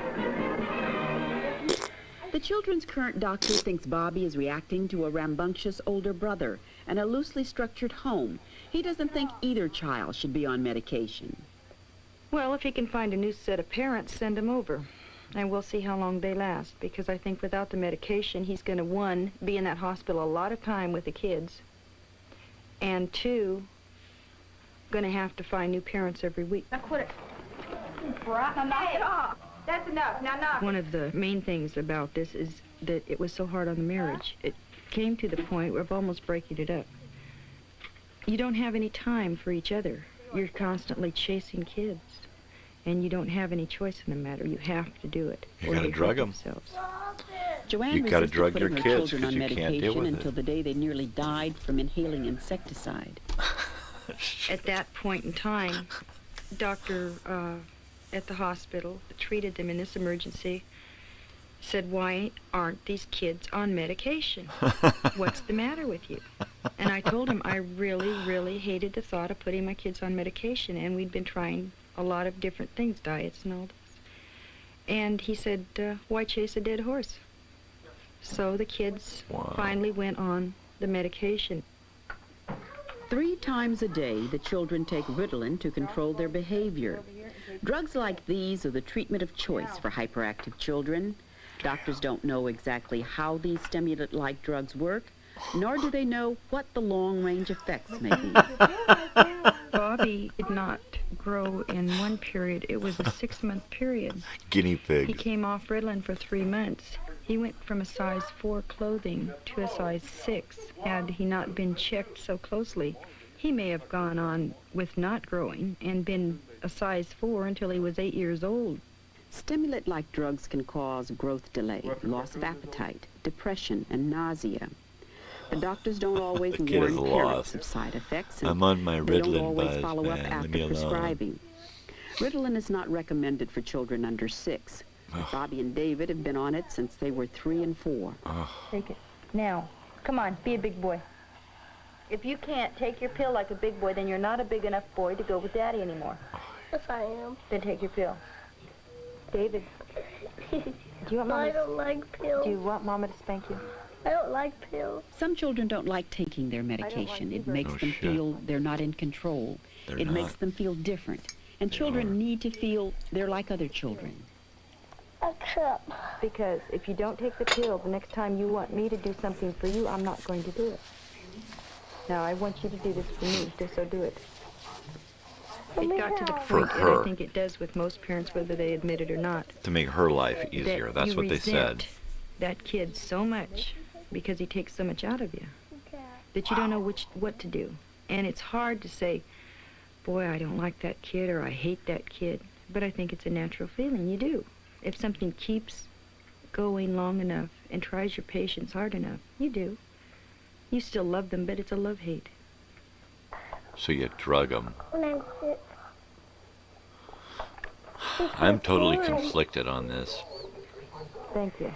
If I get sick, Now, don't you feel better? No! You feel better, don't you, Mom? He takes 10 milligrams now. He No, is not they cut it as because he well kicked her in the behaved face. as he was on 15, but I can live with 10 milligrams in his behavior. Bobby is on 5 milligrams 3 times a day, and I can live with that. And I think that's the important thing. You It's can live what's with it. okay for the kid, and you can hack it, you know. You've got a little bit of help and you know it's there. Bobby and David will go off Ritalin for the summer.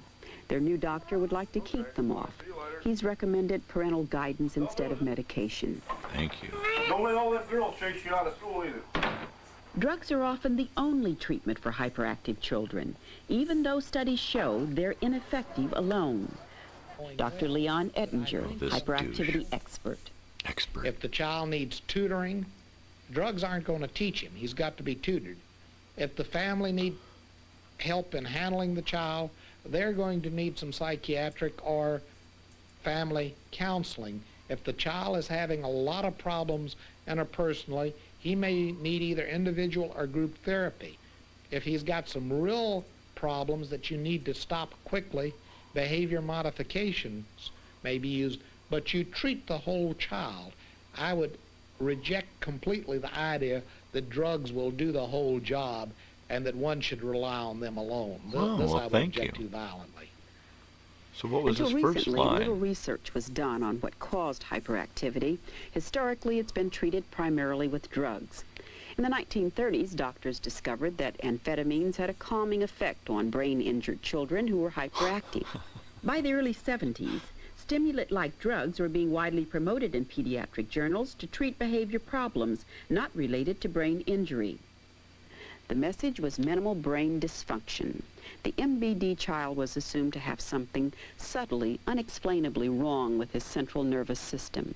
Drugs were supposed to correct a chemical imbalance in the brain. I think what's so totally Today, wrong the neurological is that explanation it was to this big in the hyperactivity is country, considered only one and possibility. they didn't There are investigate many why. others.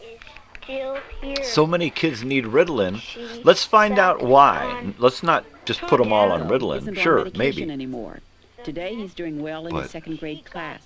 But just a few years ago he was described as distractible and hard to control. His pediatrician says Todd had a complicated problem. He was born after a long and difficult labor. He was jaundiced at birth and still suffers from a number of allergies. All of these are considered possible contributors to hyperactivity. But he wasn't a behavior problem until he started school. And that was the same year that his parents moved to California. 2 years later, they divorced. The root word? Bro. You think that'd have something to do with his psychological... Todd's teacher, Mrs. Levinson, has taught in the public schools for over 20 years. She thinks that children like Todd are influenced by the way we live. Oh, we find many more hyperactive kids, children that can't sit and listen to a story. Many of them don't listen to each other. Certainly there's a lot of pressure put upon them to succeed early. They really are anxious, and I think they reflect parents that are anxious because of moves or emotional problems, a lot of time commitments.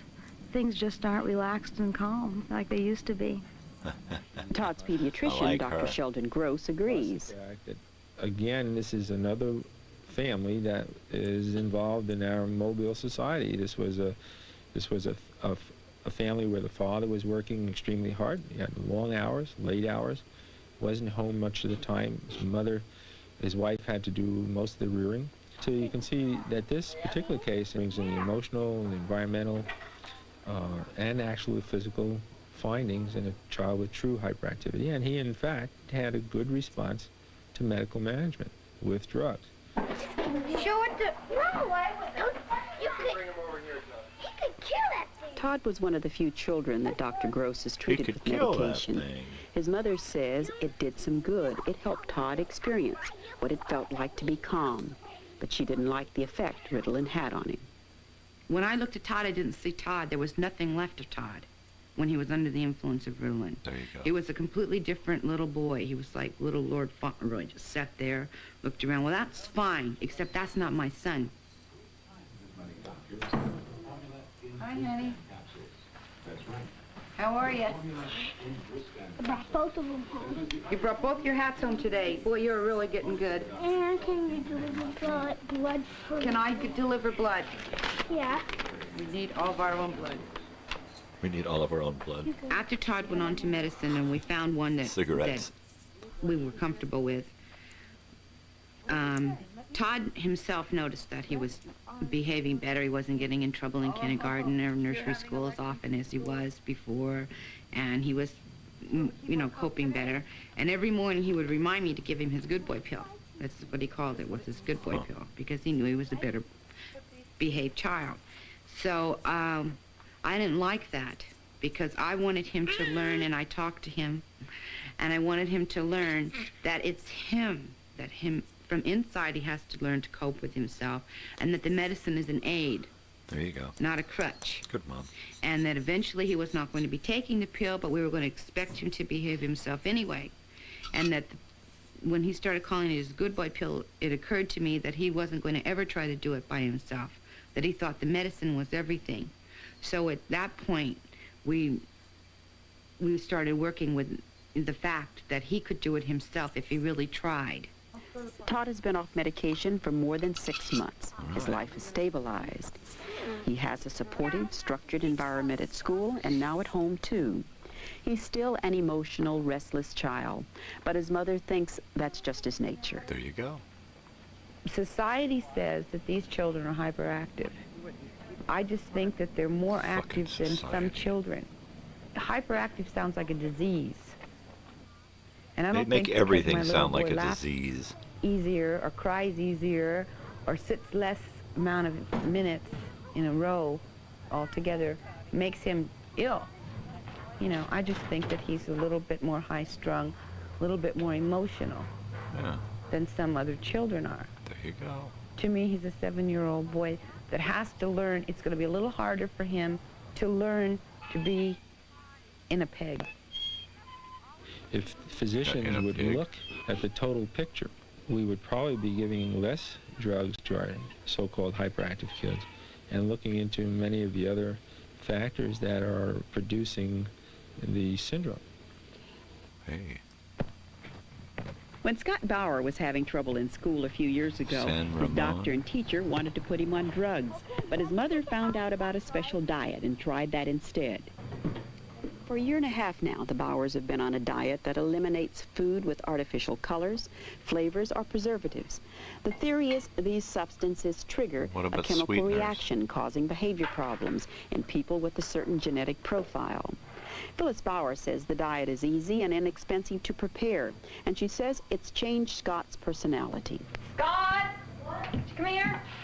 Life has just become a lot easier. He's cooperative, helpful, loves to help me, do the dishes or cook meals, wants to help me make the beds. Could I do this? Could I do that? Just is really cooperative. I ask him to change his clothes. He'll do it before I wouldn't even ask him because he'd just get into a big fight about it. And now I can see that it wasn't the way I was treating him any differently than his brother. It was just a case of chemicals entering into his body and making him unable to control himself. Phyllis says she can tell whenever Scott goes off his diet. We had some apple pie on a Sunday night, and on Monday he was having troubles at school. And I've had 3 parent-teacher conferences this week due to this. Well, I thought it was the apple pie. Now, I don't know if it's the apple pie or the cookie from the neighbor's house that did it, but he's most uncooperative at school. So he was reacting to something. He had no control over it. Some doctors and psychiatrists are skeptical that diet alone can have so much effect on a child. They say part of the reason the diet seems to work is that the child is suddenly getting attention he never had before. The effectiveness of the diet is currently being researched. Recent studies show it works for only a small percentage of hyperactive children, but more and more families like the Bauers are willing to try the diet before putting their children on drugs. Nice. Dr. Benjamin Feingold, the allergist who pioneered the diet theory. We're in a drug culture now, where we have millions and millions of children. It's a way of life. As soon as a child's not doing well at school, you put them on Ritalin and amphetamine and other drugs. That's the fad. We have never looked at food as a cause of behavior or mental disturbances. We've never looked at nutrition as a cause of behavior. It's only one aspect of it. There's no simple solution to hyperactivity because there are so many possible causes, usually more than one in each child. Experts say effective treatment means looking at all of the causes. In Escondido, California, there's a federally funded preschool for children diagnosed hyperactive. Now, this pilot program is designed to treat the whole child through a variety of teaching and counseling techniques. Teacher Sandy Ware runs a highly organized class, emphasizing structure and individual attention. And an early intervention program would hopefully intervene specific learning problems that a child might develop because of a short attention span, because of the problems in social development, and because of the low frustration tolerance that a child would have. To build confidence and lengthen attention span, children first learn to succeed at short tasks and then go on to longer ones. Activities are planned to meet the strengths and the weaknesses of each child. There are exercises to develop coordination and to learn the socially accepted ways of handling problems. Sheila started to grab that, right? Instead of saying, no! Why don't you say, Sheila, I can do it myself. All right. Can you tell Sheila that? Sheila will help me. You want her to help you, or do you want to do it alone? I want to do it alone. All right, then tell her. Say, I'll do it alone, Sheila. I don't know, Sheila, all right? Okay, fine. Being unable to communicate what you want or too uncoordinated to get it, always hearing no's and don'ts and doing poorly in school, all make life very frustrating for the child called hyperactive. It's also hard on the parents. He just couldn't fit in up there at the school he was going to. They would have passed him through kindergarten, put him in the first, and then he probably would have flunked that too. Once a week for 8 weeks, parents of the preschoolers get together for a positive parenting group. The idea is to build structure and consistency at home as well as at school. Great. Some parents learn they've expected too much from their child for his age. And he came home and I said, did you give your snack money to Sandy? He said, no. And I said, why not? And he said, because we put it in a hole in the window of the bus and we couldn't get it out. And I said, who's we? He said, Sheila and me. And I said, your money is still in the bus? Yes. And I go to school the next day and find out that Sandy did get the note and she did get the snack money. From Jason. From Jason. So where did this hole in the bus come from? I think fantasy is fun. And I think pretend stories are fun. And a lot of children who have vivid imaginations really enjoy telling stories. And so I don't know that at 3 years old I would say that that was lying. Look at my feet. What are these? Doctors say that active, impulsive behavior is typical for a 3 to 5-year-old. There's a good chance the label hyperactive doesn't apply at such an early age. But in order to get funds for special classes, schools must label children, so they play an important role in the increasing number of children called hyperactive. When Victor Cunningham was a little boy, there were no special classes for children called hyperactive. When I was in 3rd grade, they said, here comes bad news, Cunningham. They said, the problem child. Huh. They sent notes home to my mother that I was a problem child. 15 years ago, the hyperactive child might simply have been called a bad boy. Today, instead of getting expelled, he's seen as a child who needs help. But in trying to help him, have we gone too far? By seeing the problem in the child's body alone, a simple solution becomes the treatment of choice. The child described as hyperactive has many possible reasons for his behavior, just like any other child. He deserves to be treated as a whole. His parents, teachers, and doctors are all responsible for seeing that he is. Good boys. Sit down. Victor and Stephen. Right there. That's good, Jason. Right there. Go ahead. Hurry up. Okay, switch arms. Oh, Susanna. Can you sing?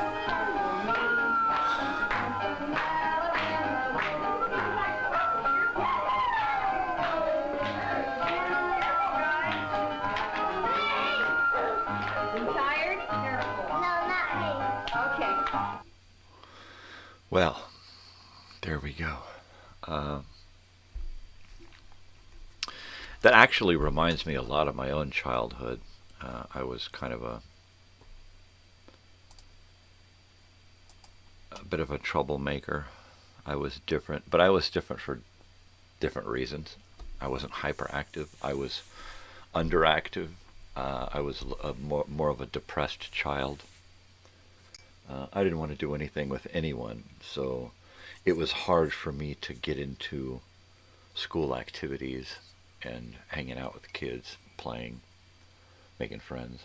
I was just a weird little kid. I'm going to have to heat that up. Okay, so here's where you leave a comment. Talk amongst yourselves. I'll be right back. Just going to heat this up. Be right back. Don't go away.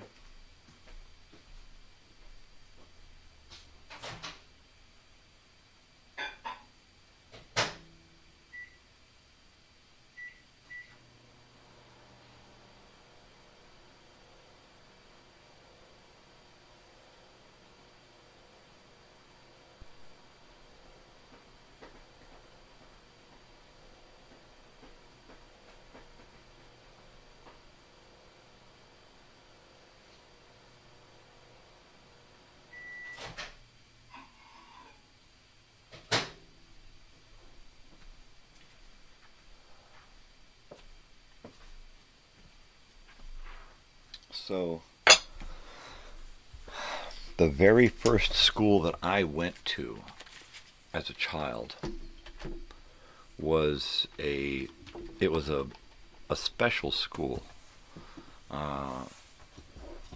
It was a school that was like that school for hyperactive kids. It was a pilot program school in that the teaching structure was set up differently.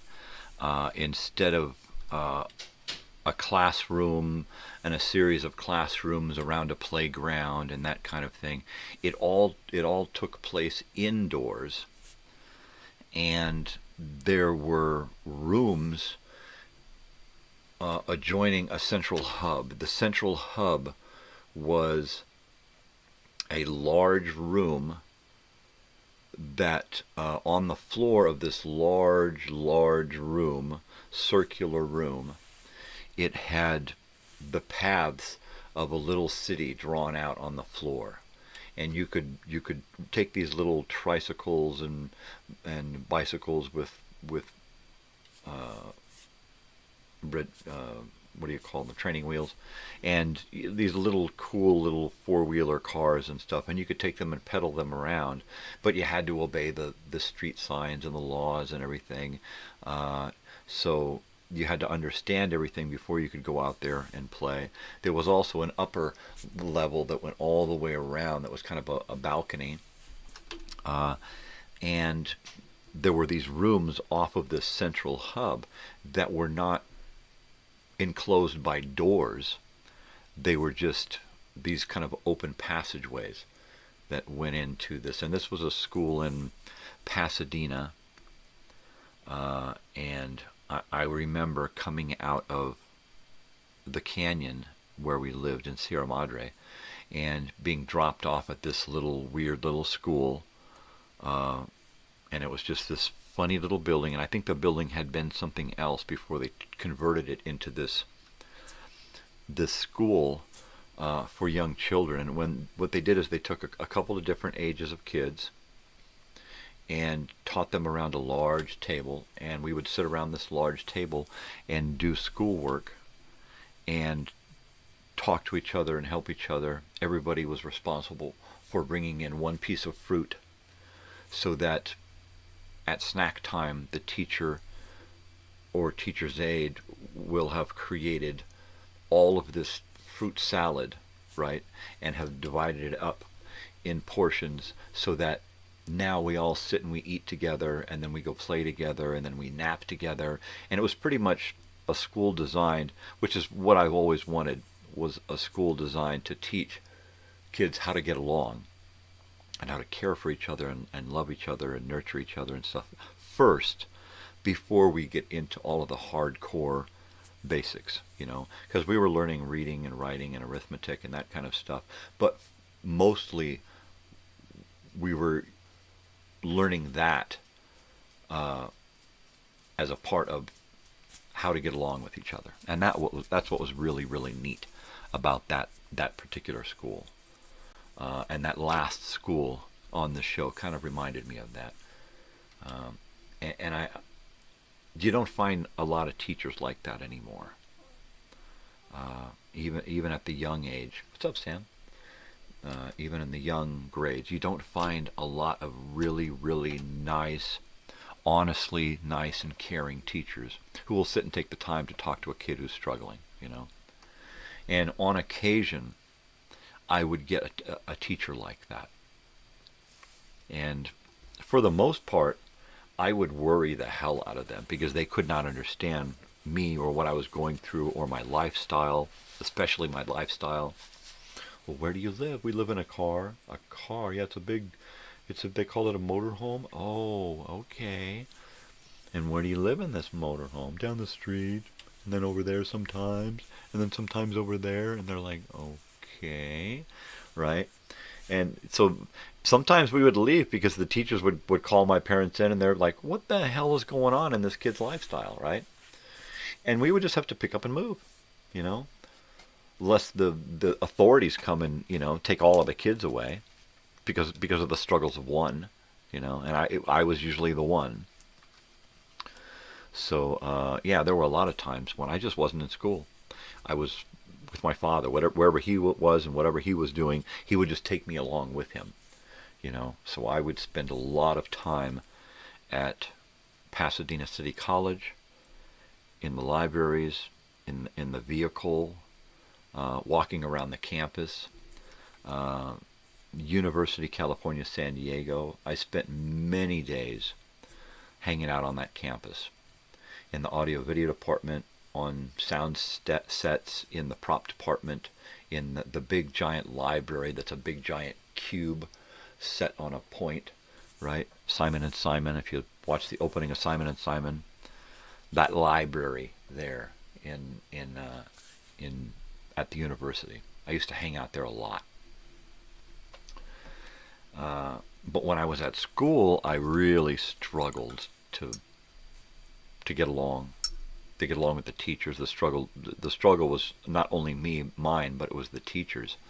They could not understand a kid like me. I couldn't understand me, so there was no way and then I couldn't understand them, so there was no way I could try to bridge the gap myself.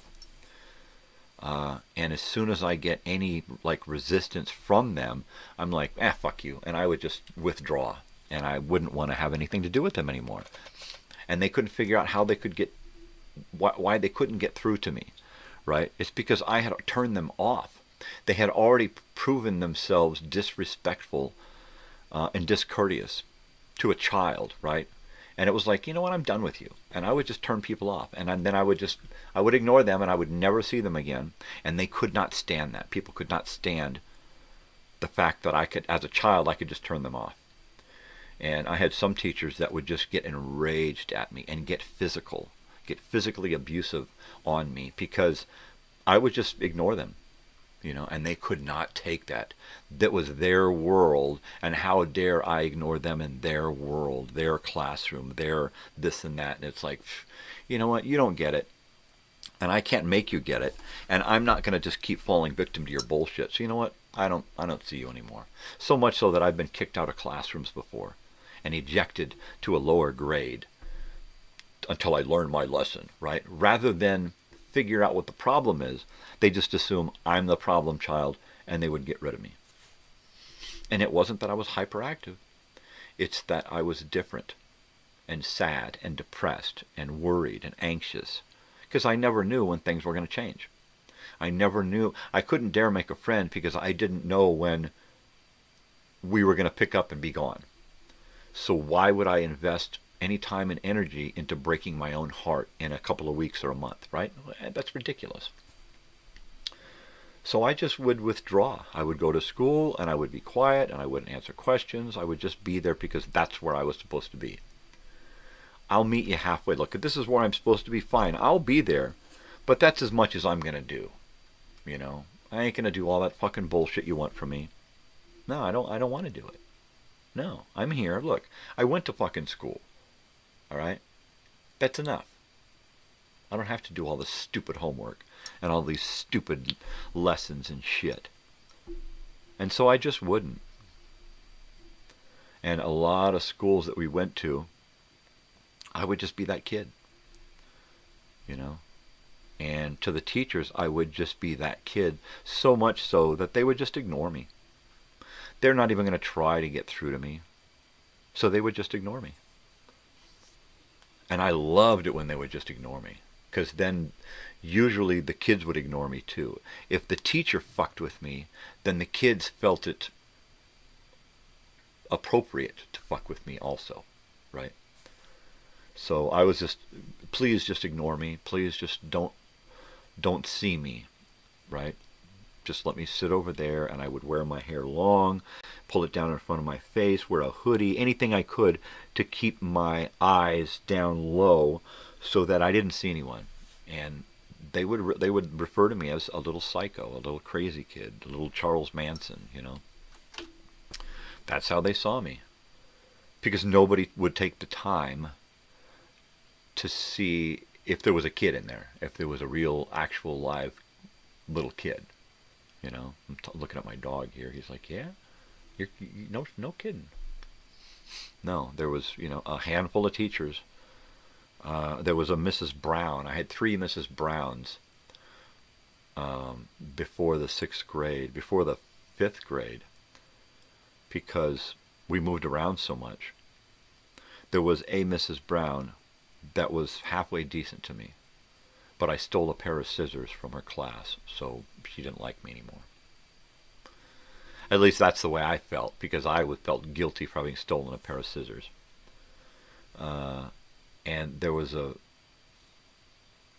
Mrs. Riendo and a Mr. Riendo, and both of them, they were a married couple, and she was pregnant when I had her in 6th grade and had to leave, and we were hit with a substitute that I didn't get along with. And then the following year, I met her husband in another school up the valley, which was really great because he was a sweetheart just like her. So I really got along with him. And then another teacher, Mr. LaValle, he was nice. He was a pleasant teacher. And then later on in high school, there was a Mrs. Tryon, or a Ms. Tryon. And she was a sweetheart. She took the time to get to know me and talk to me and be nice to me and offer to help me, you know, even after school. And it was nice to have someone like that. But very few teachers were cool like that. Mr. and Mrs. Kane, I don't remember Mrs. Kane's name, but she was the drama teacher. I had her in high school, and then in the continuation high school, I had her husband, Tubal Kane, and he was a crotchety old rickety old guy, right? All wrinkles and bone, and he was just a mean old guy. But I liked him because he was old school, and he wasn't mean to you because of the way you were. He was just mean to you if you didn't do your fucking homework. Otherwise, he just saw you as one of the other kids. If you were a kid, you were a kid. And that's what I liked about him. Yeah. So the Canes, they were a cool family. Cool family of teachers. Bong hit.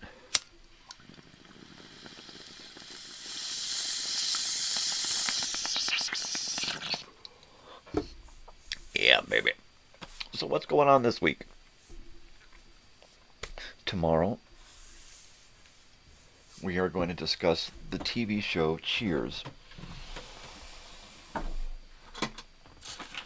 And boy, look at all these TV guides in here. And I'm just wondering if I have a Cheers. There's an 80s special issue. That's nice.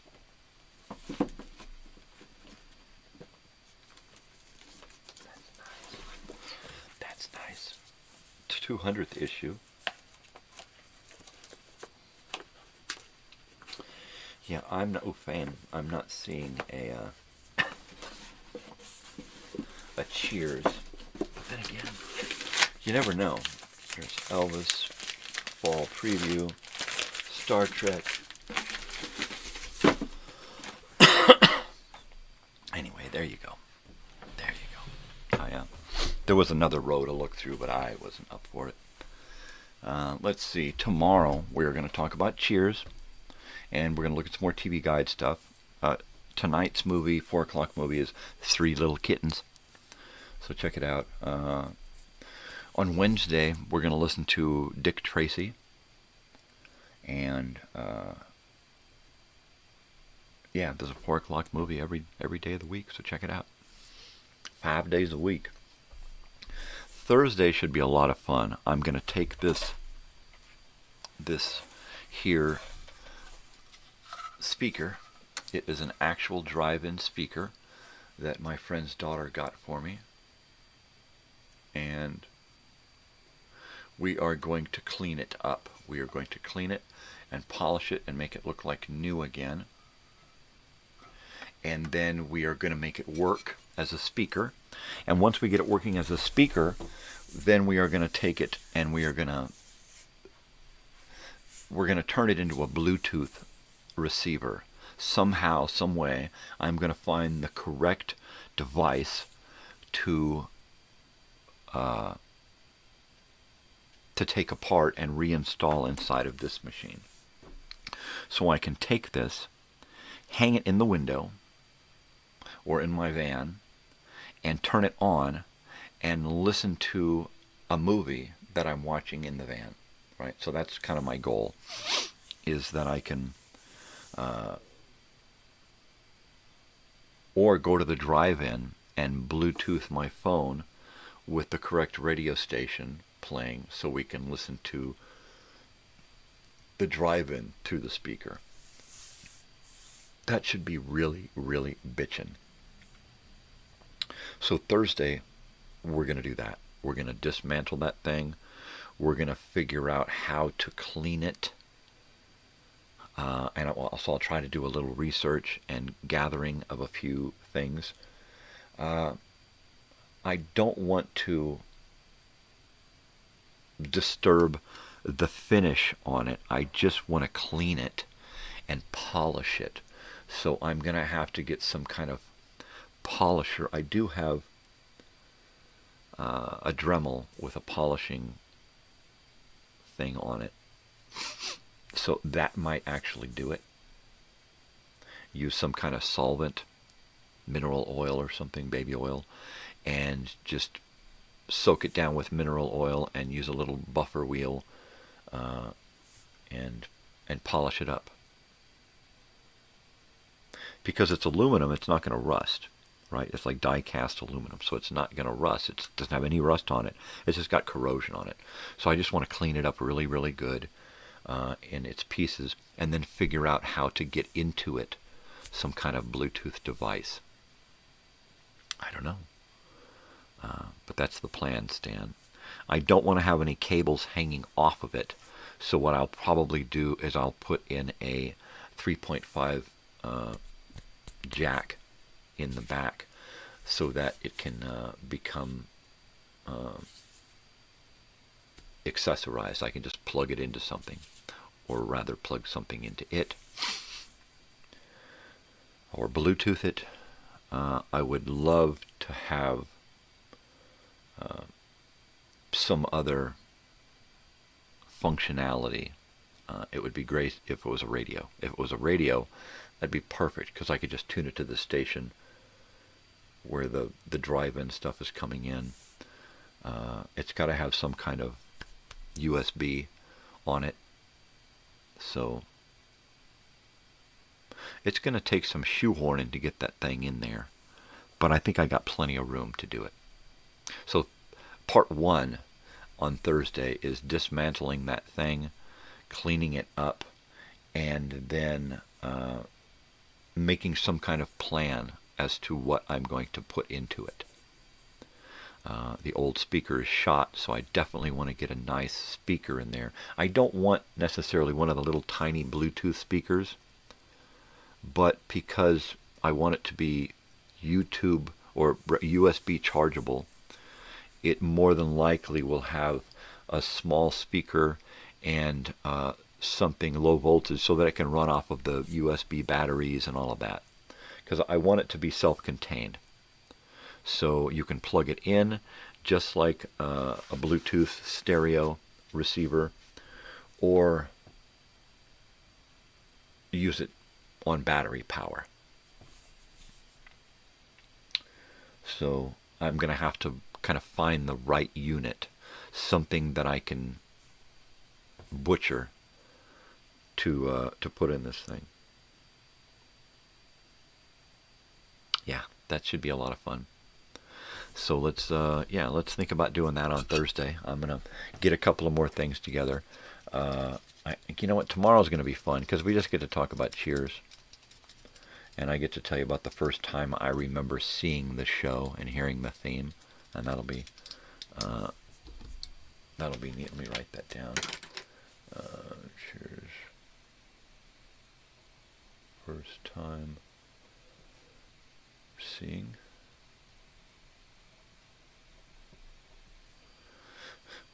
Yeah, it was interesting. My parents didn't watch it, so I saw it someplace else. Get up and boogie. I don't know why that song is in my head. I don't know why. I just don't. Let's see. What else? Was there something else I wanted to talk about? I don't recall. I don't recall. Joey's gone, so I don't want to bring up anything too important. Yeah, I think that's about it. I kind of had a new idea for in here, so I think I'm going to be working on that and try to come up with some kind of shelving and plants and lights and things in here, picture frames. I've been headed in that direction for quite a while now, and I think it's about time that I just say, okay, today's the day, and put some stuff up, put up another shelf, put up this or that, and get it looking tighter in here, you know, because it's usually a disaster.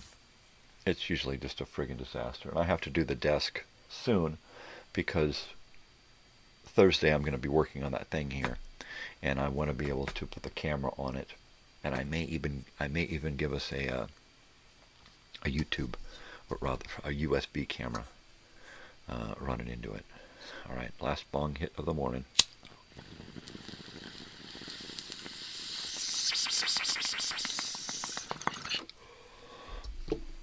Oh my God.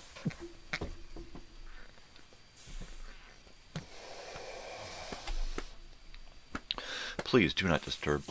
I'm disturbed enough already. So no more.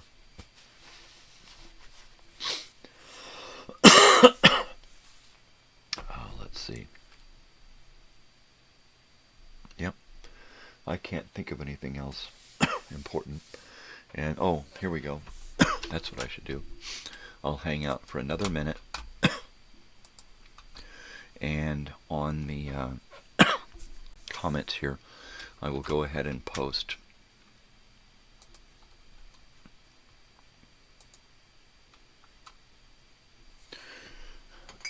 the links.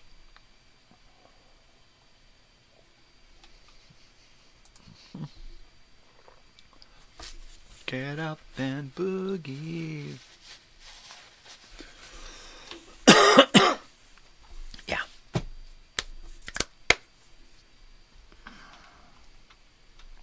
Okay.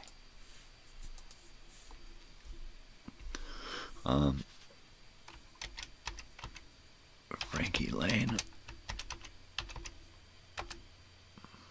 Hellbent for leather album.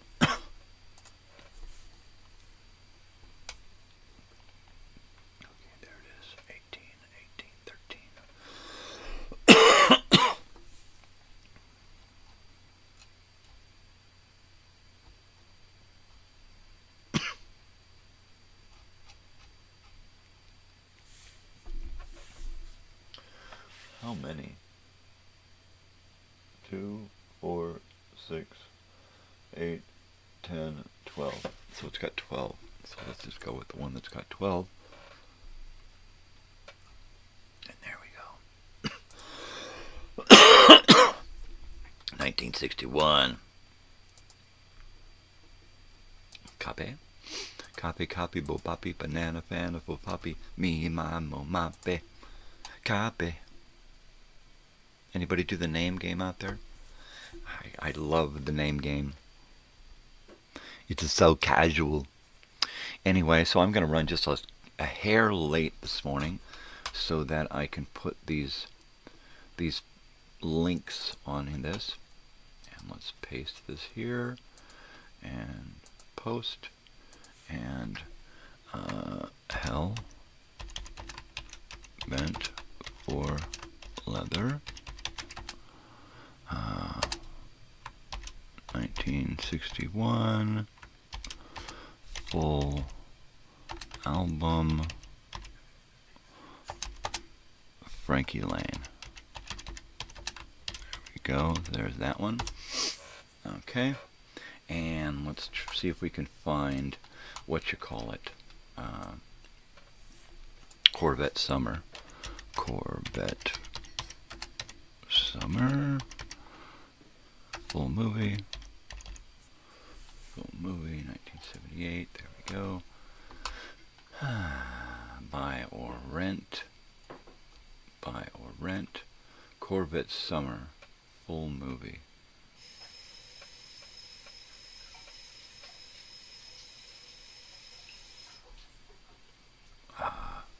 It appears to be a movie,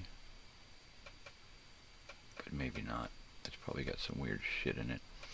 Okay, so I'm going to find the trailer here. This is the trailer that we watched this morning, only the full trailer. So let me share that with you. And here we go. So let's paste that there. And then if you get a chance, definitely watch Corvette Summer.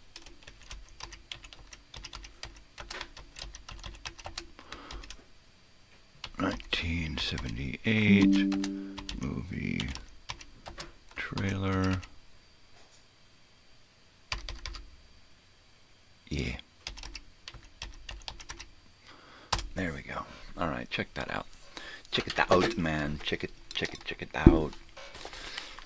Alright, and with that, I am going to fade on out of here so that I can join my wife for coffee and whatnot. Because I like the whatnot. I really like the whatnot. Okay, people. Here we go. Yeah, baby. Okay, closing. There we go. Alright, people, you know what to do, right? Alright, you know it. Come on. Be nice to each other. Spread peace and love, not bullshit. Enough with the war crap. Alright? You know what? Do something for yourself today. But go out and do something for somebody else. Why? Because it makes you feel good. Makes them feel good. Makes the world a better place. By the sound of that tone, it's time to have more coffee. Alright, you guys. Most especially, stay weird.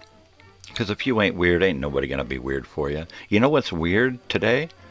Giving a shit about the people around you, no matter who or what they are. Right? Just care for them. Unless they really piss you off, just run the fuck away then. Alright, people. Love you. Take care of yourselves. And, of course, adios.